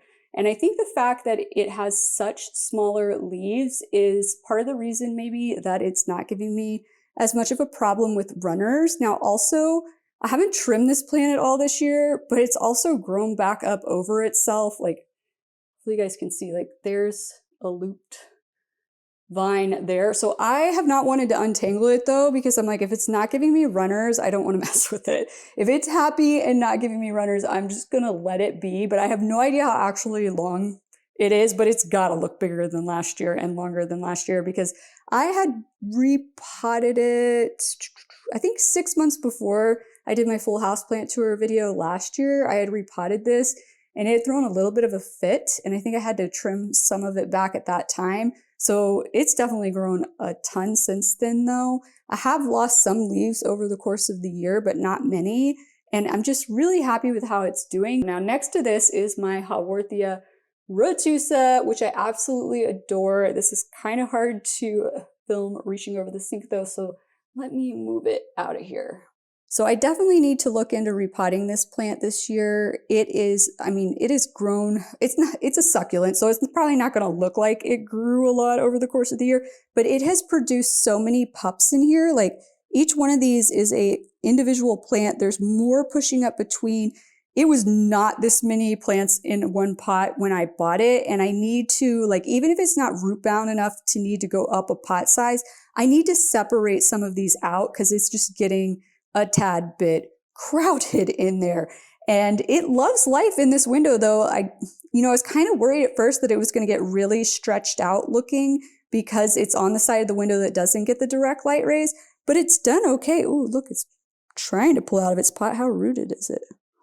Oh yeah, it doesn't need like repotting from a root bound standpoint at all, but definitely we need to separate out some of those little plant babies in there. But it's also not, hopefully you can see, it's not like crazy getting grown out, stretched out or anything. So that makes me really happy. So I will probably leave it in this window for as long as it's living its happy life. But I absolutely love this. This is the only Haworthia that I have left in my collection at this point. And it is hands down my favorite. So it's definitely not leaving my collection anytime soon. So that just leaves this beast from the windowsill. And I just cannot even believe how massive this Philodendron ploumanii has been getting. I don't even know if it was in last year's video. Surely it was. It had to have been in last year's video, but I don't remember if I had started transitioning it to LECA yet or not. Regardless, it's got to look massively bigger now. We're up to 1, 2, 3, 4, 5, 6 leaves. I think the newest one's not even hardened off yet. This is the newest one over here. So that's going to continue to get bigger. This was the previous leaf. And I mean, look at how big that one is and gorgeous looking. I just love the kind of billowy texture and look to these leaves. I love that silverish, grayish variegation that it gets on here. Oh man, but it is, hopefully you can tell, like it's sprawling a lot. So it touches, even though I keep it close to this edge, this newest fully hardened off leaf here was kissing the window. So it is sprawling out a lot, which is why I'm thinking it might be better suited on the floor next to the southeast facing window, or I might build like a little low or buy a little low-lying shelf that's only about like maybe like this tall compared to this pot to put it on to kind of just elevate it, because also this is in LECA, and as I've mentioned, Scooter likes to steal the LECA and play with it like it's a toy. So I might need to elevate it a little bit, but I just feel like it would have more room to sprawl. And that would probably give me more room. I could put multiple plants in its place up here, or just one, whatever. I haven't thought that far ahead, you guys, but it's just a thought I had. We'll see what I end up doing, but absolutely love this plant. It is rapidly approaching the end of the pot though. And if you're looking, thinking, oh, well, it looks like it has a lot of room over on the other side, it didn't really. It had a really long stolon. This is a stolon, by the way. So a rhizome and a stolon are both modified stems. The difference is that a rhizome, which this is not a rhizome, but a rhizome like on a calathea or a maranta or a stromanthe or a tenanthe grow under the ground like this. So this grows though on top of the ground. That's the difference between the two. So stolons grow along the top of the ground, rooting down. So you can probably see those roots are wanting to grow down in there, rooting down as it goes and shooting up new leaves as it crawls along. And a rhizome does the same thing, but does it underground. Now, the nice thing about a rhizome though, is because it's underground, when it let's say this was growing this direction, if it hits the edge of the pot and it's underground, it's just going to curve and continue curving around in that pot, becoming more and more root bound. Whereas a stolon doesn't know how to do that. It's just going to crawl over the edge of the pot. So once it hits here, it's just going to keep going over the edge of the pot. So there's several things you can do at that point. So when we get to that point sometime this year, I will film a video on what to do when your crawling philodendron reaches the end of its pot. But this was just a long stolon to begin with. There's the very end of it. And then I have lost, I think just definitely one leaf, maybe 2 leaves since I've had this. So that's why it just looks like, from a distance, it looks like I just potted it too far over there, but I didn't. So we will have to figure out something with that, but oh my gosh. I can't even speculate on what this plant's going to look like this time next year. If it continues to grow at this rate and I don't like chop it or anything, it could end up like that long. Who knows? I've never seen nobody makes pots that long. Like I said, I will film a video when we get to that point on like things that can be done, and we will figure out which one we're going to do, but absolutely adore this plant. Okay, so as I mentioned, I do have some plants that have been living up here in the window right now that are part of my permanent collection, but are in water for various reasons. So this is a Monstera, what is commonly referred to as a Monstera Peru. It is a variegated version. It is a beautifully variegated version. This was gifted to me by Aroid Asia back in October. Absolutely love this plant, but its roots were like, they were a hot mess. They were basically gone after being imported. And so I had to remove all of the roots except for this one little one right there. And now I've had it in water trying to get it to develop new roots. And it is acting very much like a Monstera standaleyana, aka a Monstera cobra, in that it is really doing nothing. It took almost a year for my Monstera standaleyanas from Aroid Asia to reroot in water just in time to get flat mites, and me end up throwing most of them away. But this plant, I'm hoping it will move quicker. I've been contemplating possibly moving it into my IKEA greenhouse cabinet to see if maybe higher humidity would help kick it off. I don't know. If anybody's rooted these before in water and it's gone faster than this one's going, let me know. I also can I haven't done it yet, but I can add some rooting hormone to the water to see if that will help. But it might just be one of those that's a slow rooter, but hopefully, at some point over the course of 2025, it will root up enough for me to pot it up, and then we will figure out where it's going to live. Now, next up, we have my Begonia maculata, which, if you will recall, there was the pot in my bedroom that the peacock calathea was in that I said used to have a different plant in it, and I would talk about why it wasn't in there anymore when we got to it. It was this plant. So for anybody who doesn't know, this begonia grows like mad. It's known as a cane begonia,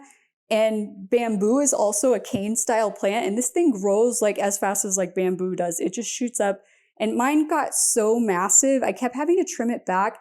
And I did know that it had a fabric plug on it when I bought it. Well, actually, the first time I had to repot it, I discovered it had a fabric plug, but it was really entangled in the roots and hard to get completely off. And so my plant always kind of, I don't know, it never grew exactly how I wanted it to. And I think a lot of it had to do with that fabric plug. So I basically chopped the whole thing down and threw away the ball with the plug because I couldn't even, that plug was preventing me from getting all of the soil off of it.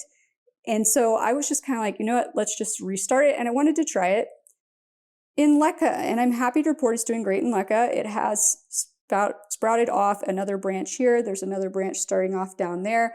It did in the process, I did just propagate it directly in LECA. So it lost some leaves in the process. But if you're not familiar with these plants, I can just chop this down here. Next week, it will have new leaves. Like it's just that prolific of a grower. Beautiful red backsides to these leaves. Absolutely love this plant. And now we're back down to a more manageable size, but I'm not exactly sure where I want to put this one. And it wasn't ready. It wasn't like fully rooted yet and ready to be moved somewhere else. And I do need to move it into an actual self-watering pot and not just like a Starbucks cup in this way too big pot. And then we will figure out where it's going to live now. But I don't know, at some point I might have to purge this plant out of my collection because it just takes up so much room, you guys. Like, have you seen what is his name? The bearded plant guy? Like, have you seen his? It's so massive. He has it like hooked to his ceiling in multiple places. Like, I don't even know. I don't know that I want to deal with that, like with this plant. But it is an absolutely stunning plant. But you just got to make sure you have room for it. And be prepared to be chopping and propping a lot if you don't. And good news is they seem to sell pretty quickly. So you could make some money off of yours or just gift them to friends. But I don't know. We'll see what happens. Still a gorgeous, gorgeous plant though. All right, you guys. So interestingly enough, until yesterday, this plant was in my epiphyte mix. But this is another plant that I was gifted by Aroid Asia back in October. This is a Anthurium clarinervium, and beautiful, beautiful heart-shaped velvety green leaves, that beautiful veination on them. And what happened is kind of what I suspected might happen with this plant. So this plant had giant, I mean, as thick as my pinky finger, chonky roots when it came in. They looked healthy, but some of them were broken off in shipping. And I put it in, cut off where they were broken, put it in water to rehab. It was doing fine. I potted up in my epiphyte mix, and then I just sat there and waited to see the roots spreading around in the pot or new leaf growth or something, and nothing was happening. And so then I noticed this. And as you can also see, the leaves are a little bit curled on the edges. Now, they had been that way since I potted it up. That wasn't entirely abnormal, especially for an imported plant. But I just knew from my silver blush that I got from them that also had big old chunky roots like that were super healthy, and I took it through the same process and it rotted, that I was probably looking at a rot situation with these roots. So I took it out of its pot, and surely enough, they were just completely rotted. I had to cut them back to just this much root, and honestly, these might continue to rot, but it will eventually start to push out new roots. If it's anything like my silver blush, it will do it relatively quickly as well. Hold on, you guys. Let me carefully get that back in there. So, and there's another, look right there. We already got a new root starting to push off over here. So it will recover. I just am obviously a little bit upset about it. I don't know why the chonkier root anthuriums do that when they're imported. It's the thinner the root is on an anthurium when it's imported, in my experience anyway, the easier it is to take it directly into soil and not have a problem. So once again, I'm not worried. I can get this resolved just like I did with my silver blush, and it looks fine now, but just an unfortunate discovery yesterday. All right, you guys, so moving on to my bathroom, I do have, as you can see, one decent sized frosted glass window in here. And the plants in here are a little bit sparse right now because I have 3 marantas that are relatively large, and they all live in this window ledge right here and usually trail over the ledge there, and it looks fabulous. But 2 of them got flat mites this year. I've been having ongoing flat mite issues in this household. I think I've gotten it under control, but those 2 are still quarantined upstairs. We'll look at them later, but by some miracle, this one did not get flat mites. I don't even know how. So that's why this is looking a little bit sparse right now. And we do have one of my all-time favorite plants that we will get to in a second down here. But first, let's take a look at the Maranta that was spared the flat mites, thankfully. So this is just a green Maranta. I will put the scientific name up on screen for you. I always have a hard time pronouncing this one. Now, this Maranta behaves a little bit differently for me than my other ones. By the way, the little white spots you're seeing on that is from the sulfur spray down that I gave it just in case it did have any flat mites I didn't know about. I have washed it off a few times, but it takes more than that usually to get it off. But this plant in the winter has a tendency to kill off a lot of leaves and a lot of vines for me. I actually did just earlier cut off, you can see down in there, that is an old vine that had completely killed itself off, but it is still pushing out new growth. As you can see, there's a new leaf coming in there. But it is not uncommon for this one to do that in the winter for me. And then it will just kick off all kinds of new vine growth in the summer. It just happens way more frequently on this one than my red Maranta and my lemon lime Maranta for whatever reason. It does still have one kind of trailing vine over here. I did turn it to face the window to encourage additional growth on that vine, but normally I like to have it hanging over the edge here so that I have nice foliage just lining the edge of the tub. But this is probably looking close to what it looked like last year, honestly, just because it does kill off a lot of its growth in the winter time. So it's probably looking roughly the same. I don't think I repotted this one this year. I think I repotted it shortly before I filmed this video last year, and it lost a lot of leaves after the repot, but that's just something they do. They are a rhizome-based plant. So they do have an underground modified stem that's running around in the soil there that will continually to push up new vines and new plantlets as it kills off old ones. So I don't worry about it. It's just something they do. Marantas go through this cycle like this. And like I said, with this particular one, it just seems to happen more frequently and more severely than with my other Marantas. And then up here we have my Philodendron cordatum, which honestly probably not looking super great compared to last year. maybe about the same. I have been struggling a little bit with this plant. I need to do a root prune, I think, on it and get it kind of back into shape, because the last time it needed to be repotted, I had it in the shallow pot. Hopefully you can see here, the shallow pot, and I just did a pot extension on it because it had just sent all of its roots down to the bottom, and its roots are looking really dark, you guys, but I promise they're not actually rotted. It's just, I don't know, it's a weird thing that some plants do when they send their roots to the bottom. They just stay a little bit wetter on the side that's touching the edge, but if you can see, there's that light brown on top of that dark brown on the sides. That tells me that that root's fine, and you can see the end of the root's still growing right there, nice and white, but it just sent all the roots to the bottom, and I think that's part of what's giving me the issues with this. So I think what I'm going to do is I'm going to get it out of this pot here in the next month or so, and what I might do is, this is my epiphyte mix it's in, which is great for this plant, but because it is sending its roots straight to the bottom, I find that sometimes plants that do that, if I put them into my forest floor mix, which retains a little bit more moisture, they're less likely to do that. So I might just try transitioning this one into my forest floor mix. But I absolutely love this plant when it's looking good. And it's not looking horrible. I mean, it's still growing and everything, but it's just not as full and bushy as it once was. And I really want to get it back to looking how it was before. It has popped off a bunch of new vine growth up at the top, all these short little vines. You see here all new growth, but I have lost quite a few leaves on some of the older vines as well, as you can see. So this is let's get her back to her bushy fullness that she used to be over the course of 2025. And then over here, we have a relatively new plant. I got this back in April. This is a Dischidia. I believe it's a retusifolia is what it is called, and has these tiny little leaves that are variegated. I mean, this one, well, now I've got more than one branch. It used to just be this one vine that was putting out all white leaves, but there's a new one shooting off there. That one back there looks like it's going all white. We've got an all white one going on over there, but normally it's these kind of bluish green, almost grayish, borderline grayish leaves with the white around the edges and a little bit of a teardrop shape to them. Just a really, really interesting plant. These are related to Hoya, and basically care requirements for them. There's a piece of my hair stuck in this plant. Hold on. I will say that it's one thing about this plant is the way these leaves are, it catches everything. Cat fur, your hair, all kinds of things, but absolutely love it. Care for it about the same way as I do a Hoya.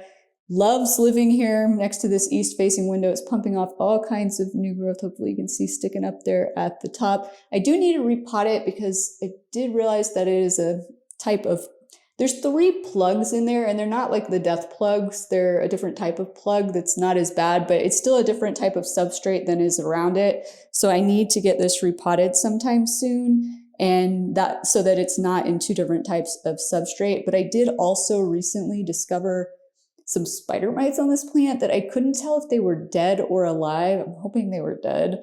So I have been giving it some treatments, and I'm just really hoping it's just a bunch of dead ones that I was seeing on there.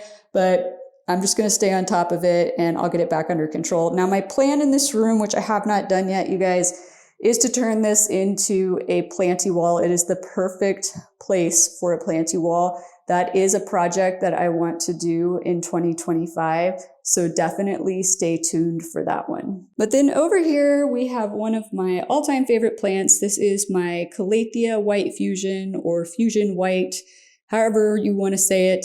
This plant should be looking massively larger to you this year because it has gotten massively larger. I did repot it a few months ago into a bigger pot. Thankfully, we have not had any kind of massive pest outbreak this year, unlike previous years since I've had this plant, and I've had this plant for almost 3.5 years, well, a little over 3.5 years now. And it was just in a little 6-inch pot when I got it. It's in I think it's in an 8 or a 10-inch pot now. And I have had to cut this plant all the way back to the soil twice because of bad spider mite infestations, but she keeps coming back bigger and more beautiful. I mean, look at these leaves, these gorgeous variegated leaves with kind of the ruffled edges, that beautiful purple color on the backside. Now, I do always just assume that lurking somewhere on these beautiful leaves is a spider mite. and or a flat mite. And I did discover a few months ago both a spider mite and a flat mite. So she's been getting treatments, but honestly, I've found one of the best methods of keeping the pest issues on her under control, because apparently she is just super tasty to spider mites and flat mites, is to use beneficial bugs as a preventative measure. And just at least once a quarter, I just put sachets of predatory mites on her. And like I said, I just always assume there's a bad pest on her, and there probably is. And it seems to keep the predatory mites alive for quite some time. And it keeps her looking as lovely as she does right now. So that's what I'm going to continue to do. Let me show you another angle of her.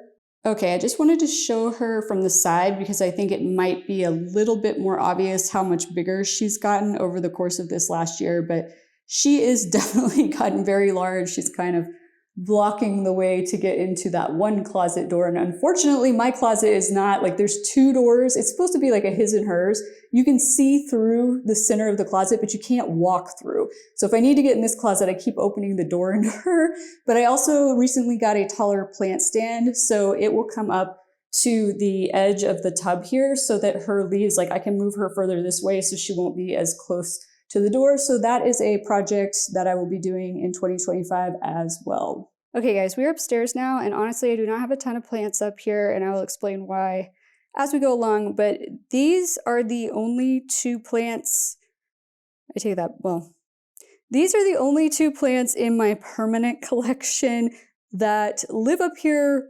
normally. I'll explain as we go along. And I used to have a third plant living on this table, but this guy has gotten so massive this year. This is another Tenanthe. This is a Tenanthe Burl Marxii. Absolutely love this plant. I mean, look at these leaves with this kind of fishbone type patterning on them. Does have the reddish purple backsides to those leaves. This thing used to live on one of the shelves behind my couch in my living room and was doing nothing. And we moved it up here in a video, I want to say about 2 years ago, and the thing took off. So I did just repot it into, I don't even know. Yeah. Okay, let me put it this way. This cover pot that it's in is the cover pot that the Tenanthe luberciana in my bedroom was in before we repotted it into the 15-inch pot. So this plant is on its way to living in a 15-inch pot probably sometime over the course of this next year, if I had to guess. But it has just really taken off. Now I do need to get, I have just a pie tray under here because this pot does have drainage holes, even though I'm using it just as a cover pot. I don't want it to leak onto my table, and I didn't have any of these coasters that I absolutely love, these plant coasters that were big enough to put under it, so I need to order some of those. That's why it just has that clear tray under it for now. But this plant, you guys, it has just taken off, and it's gotten so big that I couldn't really fit more than 2 plants. Honestly, it's going to end up being the only plant living on this table at some point, I'm pretty sure. But just to give you guys an idea, this is kind of hard to film. I have to stand in this corner to do it, but this window that it's next to is southern facing. However, there is a solar screen on this window. So this is one of the original builder grade windows. It gets really cold. Like, it made me kind of nervous putting this plant right next to it, but it's done fine with it. But that solar screen that's on it, I don't want to take it off until I replace these windows with upgraded windows, because it's going to be too much for the plant. I know that, especially with this being a prayer plant family plant. But that solar screen blocks so much of the light, you guys, it's ridiculous. It actually turns it almost into like a north-facing window. I've used a light meter on it before. It's insane how much light it blocks, which is why I removed the solar screen that used to be on this window, which is east-facing. So these plants are getting east-facing light and probably what is the equivalent of north-facing light from through that solar screen. Now, next to this plant, which hopefully, I mean, I'm sure you guys could tell in the picture that this one has gotten massively bigger than last year. This plant may not look crazy bigger. This is my Alocasia cuprea, but that is because this plant did need a repot earlier this year, which we did. It threw a little bit of a fit, killed off some leaves, and now it's pumping out more new big, I mean, look at this. This leaf is massive. Big, beautiful leaves. Honestly, I think this plant wants more light than it's getting here. It might be happier if there wasn't a solar screen on that window, but it is stretching like mad for the window that is behind me. I'll show you from the side in a second, but also we're going to need to repot this again soon. So I don't think there's room for both of these to remain living on this table, we're gonna have to figure something out in part of the plant rearranging that gets done here soon. But if I go to the side here, the lighting might get a little bit funky, but you can see this guy is just a stretching for that window. I did have it attached to this chopstick over here before and it just detached itself. It did kick off a little corn baby down here that's filling in, so this is going to be 2 plants in 1 pot now. But as you guys can see, look at that. This plant, it hasn't even really, I feel like it hasn't been that long since we repotted it. I know it's probably been like 6-8 months, something like that. But yeah, it needs to go up to a bigger pot again. So that is definitely on the project list for 2025. All right, you guys, so welcome to my very echoey workout room.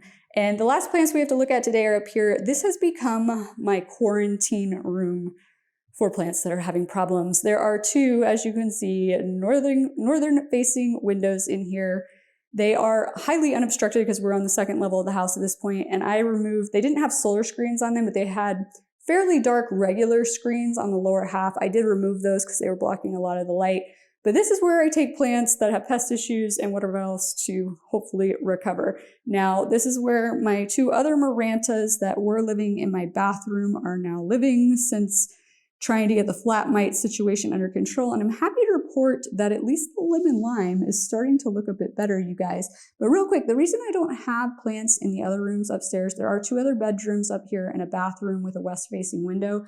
The bathroom is small enough that if I tried to put a plant in there where it would get enough light, people would be bumping into it. Plus, I would have to have the window open all the time. If somebody, like the blinds and everything, so if somebody was using it on the regular basis, that would be awkward because it's like the window's right across from the toilet. So, and then the other bedrooms, one is a north-facing window and it's a very small bedroom. So once again, there's just not a good place for a plant where somebody wouldn't be bumping into it. And then the other bedroom actually has a good place for a plant, but it's got a solar screen. It's a southern-facing window with a solar screen. And like I said, it blocks so much of the light. I'm just like, until I can replace those windows, I'm not going to put plants in that room. But this is looking way better now. It's not looking as great as it did last year, I'm sure, but it's looking way better than the last time you guys saw it because it was just all rolled up leaves. I just haven't removed these ones that were rolled up. And that's from the pests. The pests were stressing the leaves out, so they rolled up. They will not unroll after they've been stressed like that. I just have left them like that because I didn't want to just chop everything off if I didn't have to. At this point, we have enough new flat leaves. I can cut them off, so I'll probably do that later today. Hopefully you can see there's new growth popping out here as well. So the sulfur spray seems to have worked well for this one. Now this, my red Maranta, was the worst off. And I'm happy to see we do have some new flat leaves coming in. That was not there earlier this week. And there's new leaves pushing out right there, I see, and another new one over there. So maybe we're turning around. Now this one, I really do need to come in here. I need to get in here. I haven't looked at it with my microscope in a hot second. I need to check it. I need to cut off all of the rolled up dead stuff. And then I need to get both of these a spray down again. And I'm hoping this will be the last time I have to do that. And oh, there's a lot of new leaves popping off down there. Hopefully you guys can see the tops of those new ones coming in. I think this is the turnaround. Now, I have had to drastically back off my watering on this plant, you guys. Like, obviously this does not look anywhere near as good as it did last year, but we're battling pests that I didn't know about because flat mites suck. I'll do a whole video just on flat mites for you guys sometime this year. This has been my first foray with flat mites, so I want to make sure I have figured out how to successfully get them under control before I do a video about it. But this is obviously in a very large pot, you guys, and so I go like a month right now between watering this because it has so few leaves. It was so stressed out from the pests. It just takes that long to dry out. And if I water it too soon, I'm going to give it root rot and it's going to kill off more leaves. And so I've just been letting it be. And as you can see, we are starting to turn ourselves around. You just got to be really careful with these prayer plant family plants when things like this happen and just back off. I mean, if it's not dry enough to water, if it's not as dry as it normally would be when you water it, I don't care if you normally water it every 10 days. If it's stressed out, it might take a month for it to use up the water that it normally uses up in 10 days when it's healthy. So you just gotta like still treat the plant the same. Wait till it feels like it usually does when it needs to be watered and make sure it's still getting good light, which honestly, north-facing windows, not as much light coming through here as it was getting in my east-facing window in my bathroom. but I just couldn't risk it anymore with how infested it was. It was so bad, you guys. It was so bad. Like, oh God, it was awful. So I couldn't risk it anymore. That's why I got moved up here into the quarantine room. Now, I keep saying I think this was the original source of the flat mites. I'm pretty sure, but since I found them after vacation in my bedroom, I'm not 100% certain, but this is definitely the plant that had the worst infestation. And I know that it's a propagation from this plant that infested our next plant that normally lives above my kitchen sink. So this is my cyclamen. Actually, probably doesn't look too bad compared to what it looked like last year, you guys. Still has some sulfur spray residue on it. That's what you're seeing on there, and a little pollen from the flowers. But once again, I need to check it again with my microscope today. I checked it a few weeks ago and it looked pretty good. Now it has killed off some leaves that I haven't removed yet because I just haven't wanted to touch it because of pests and not wanting to spread them. But it is putting out a ton of new leaves, you guys, and cyclamens grow more in the winter than they do in the summertime typically. So it's looking pretty good, you guys, considering, because it was almost as infested as the red maranta by the time I caught what was going on. I will eventually move this back downstairs. I don't know where I'm going to put it though, because I now have, as you saw, my Plougmanii in my kitchen window. I'll just have to figure out where I'm going to put it, but I just want to be 100% certain that the pests are gone before I do that. And once again, I need to probably today or tomorrow cut off all of the dead stuff and give it another sulfur spray down, and hopefully that will be the last one, and we will officially, fingers crossed, have beat the flat mites. Well, you guys, I thought we were looking at our last plants, but then I remembered that I had this anthurium in the downstairs bathroom because I had been giving it a preventative pest spray treatment, and this is not looking its best. This is my anthurium David Portilla's Dream, and it recently decided to flower for the first time, and then decided to kill off one of its 2 leaves, and it's only ever had 2 leaves. I've only had this since the end of August, and it was a fresh import plant. So it did have to get rehabbed and whatnot. And it has tons of good roots going on in there. It just threw a flower and decided to kill off its leaves. So this flower is going bye-bye here after this video. This is still green enough, even though it doesn't look good, to photosynthesize. So I'm just going to let it be. It is looking like it is pregnant with another leaf. So hopefully it will, oh, it's right here. Yes, it's getting ready to push a new leaf right out from there. Hopefully it will do that relatively quickly after I move this flower and I can get this back looking better. I mean, honestly, it'll be the first new leaf it's given me since I acquired it, which is not unsurprising because it is an import plant. So that can happen sometimes. How quickly import plants recover can just depend on the specific plant, the maturity level, how well it imported, etc. This one did root super fast though. Like, there is just roots and roots galore going on down in there. Now it has been living here on my dining room table since I got it with north facing light.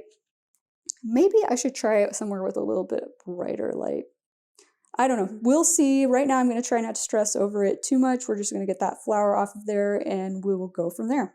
Well, you guys, I hope you have enjoyed coming along with me on this tour of my full houseplant collection today. If so, please be sure to click that like and/or subscribe button down below, and I look forward to seeing you guys again next time. Aloha!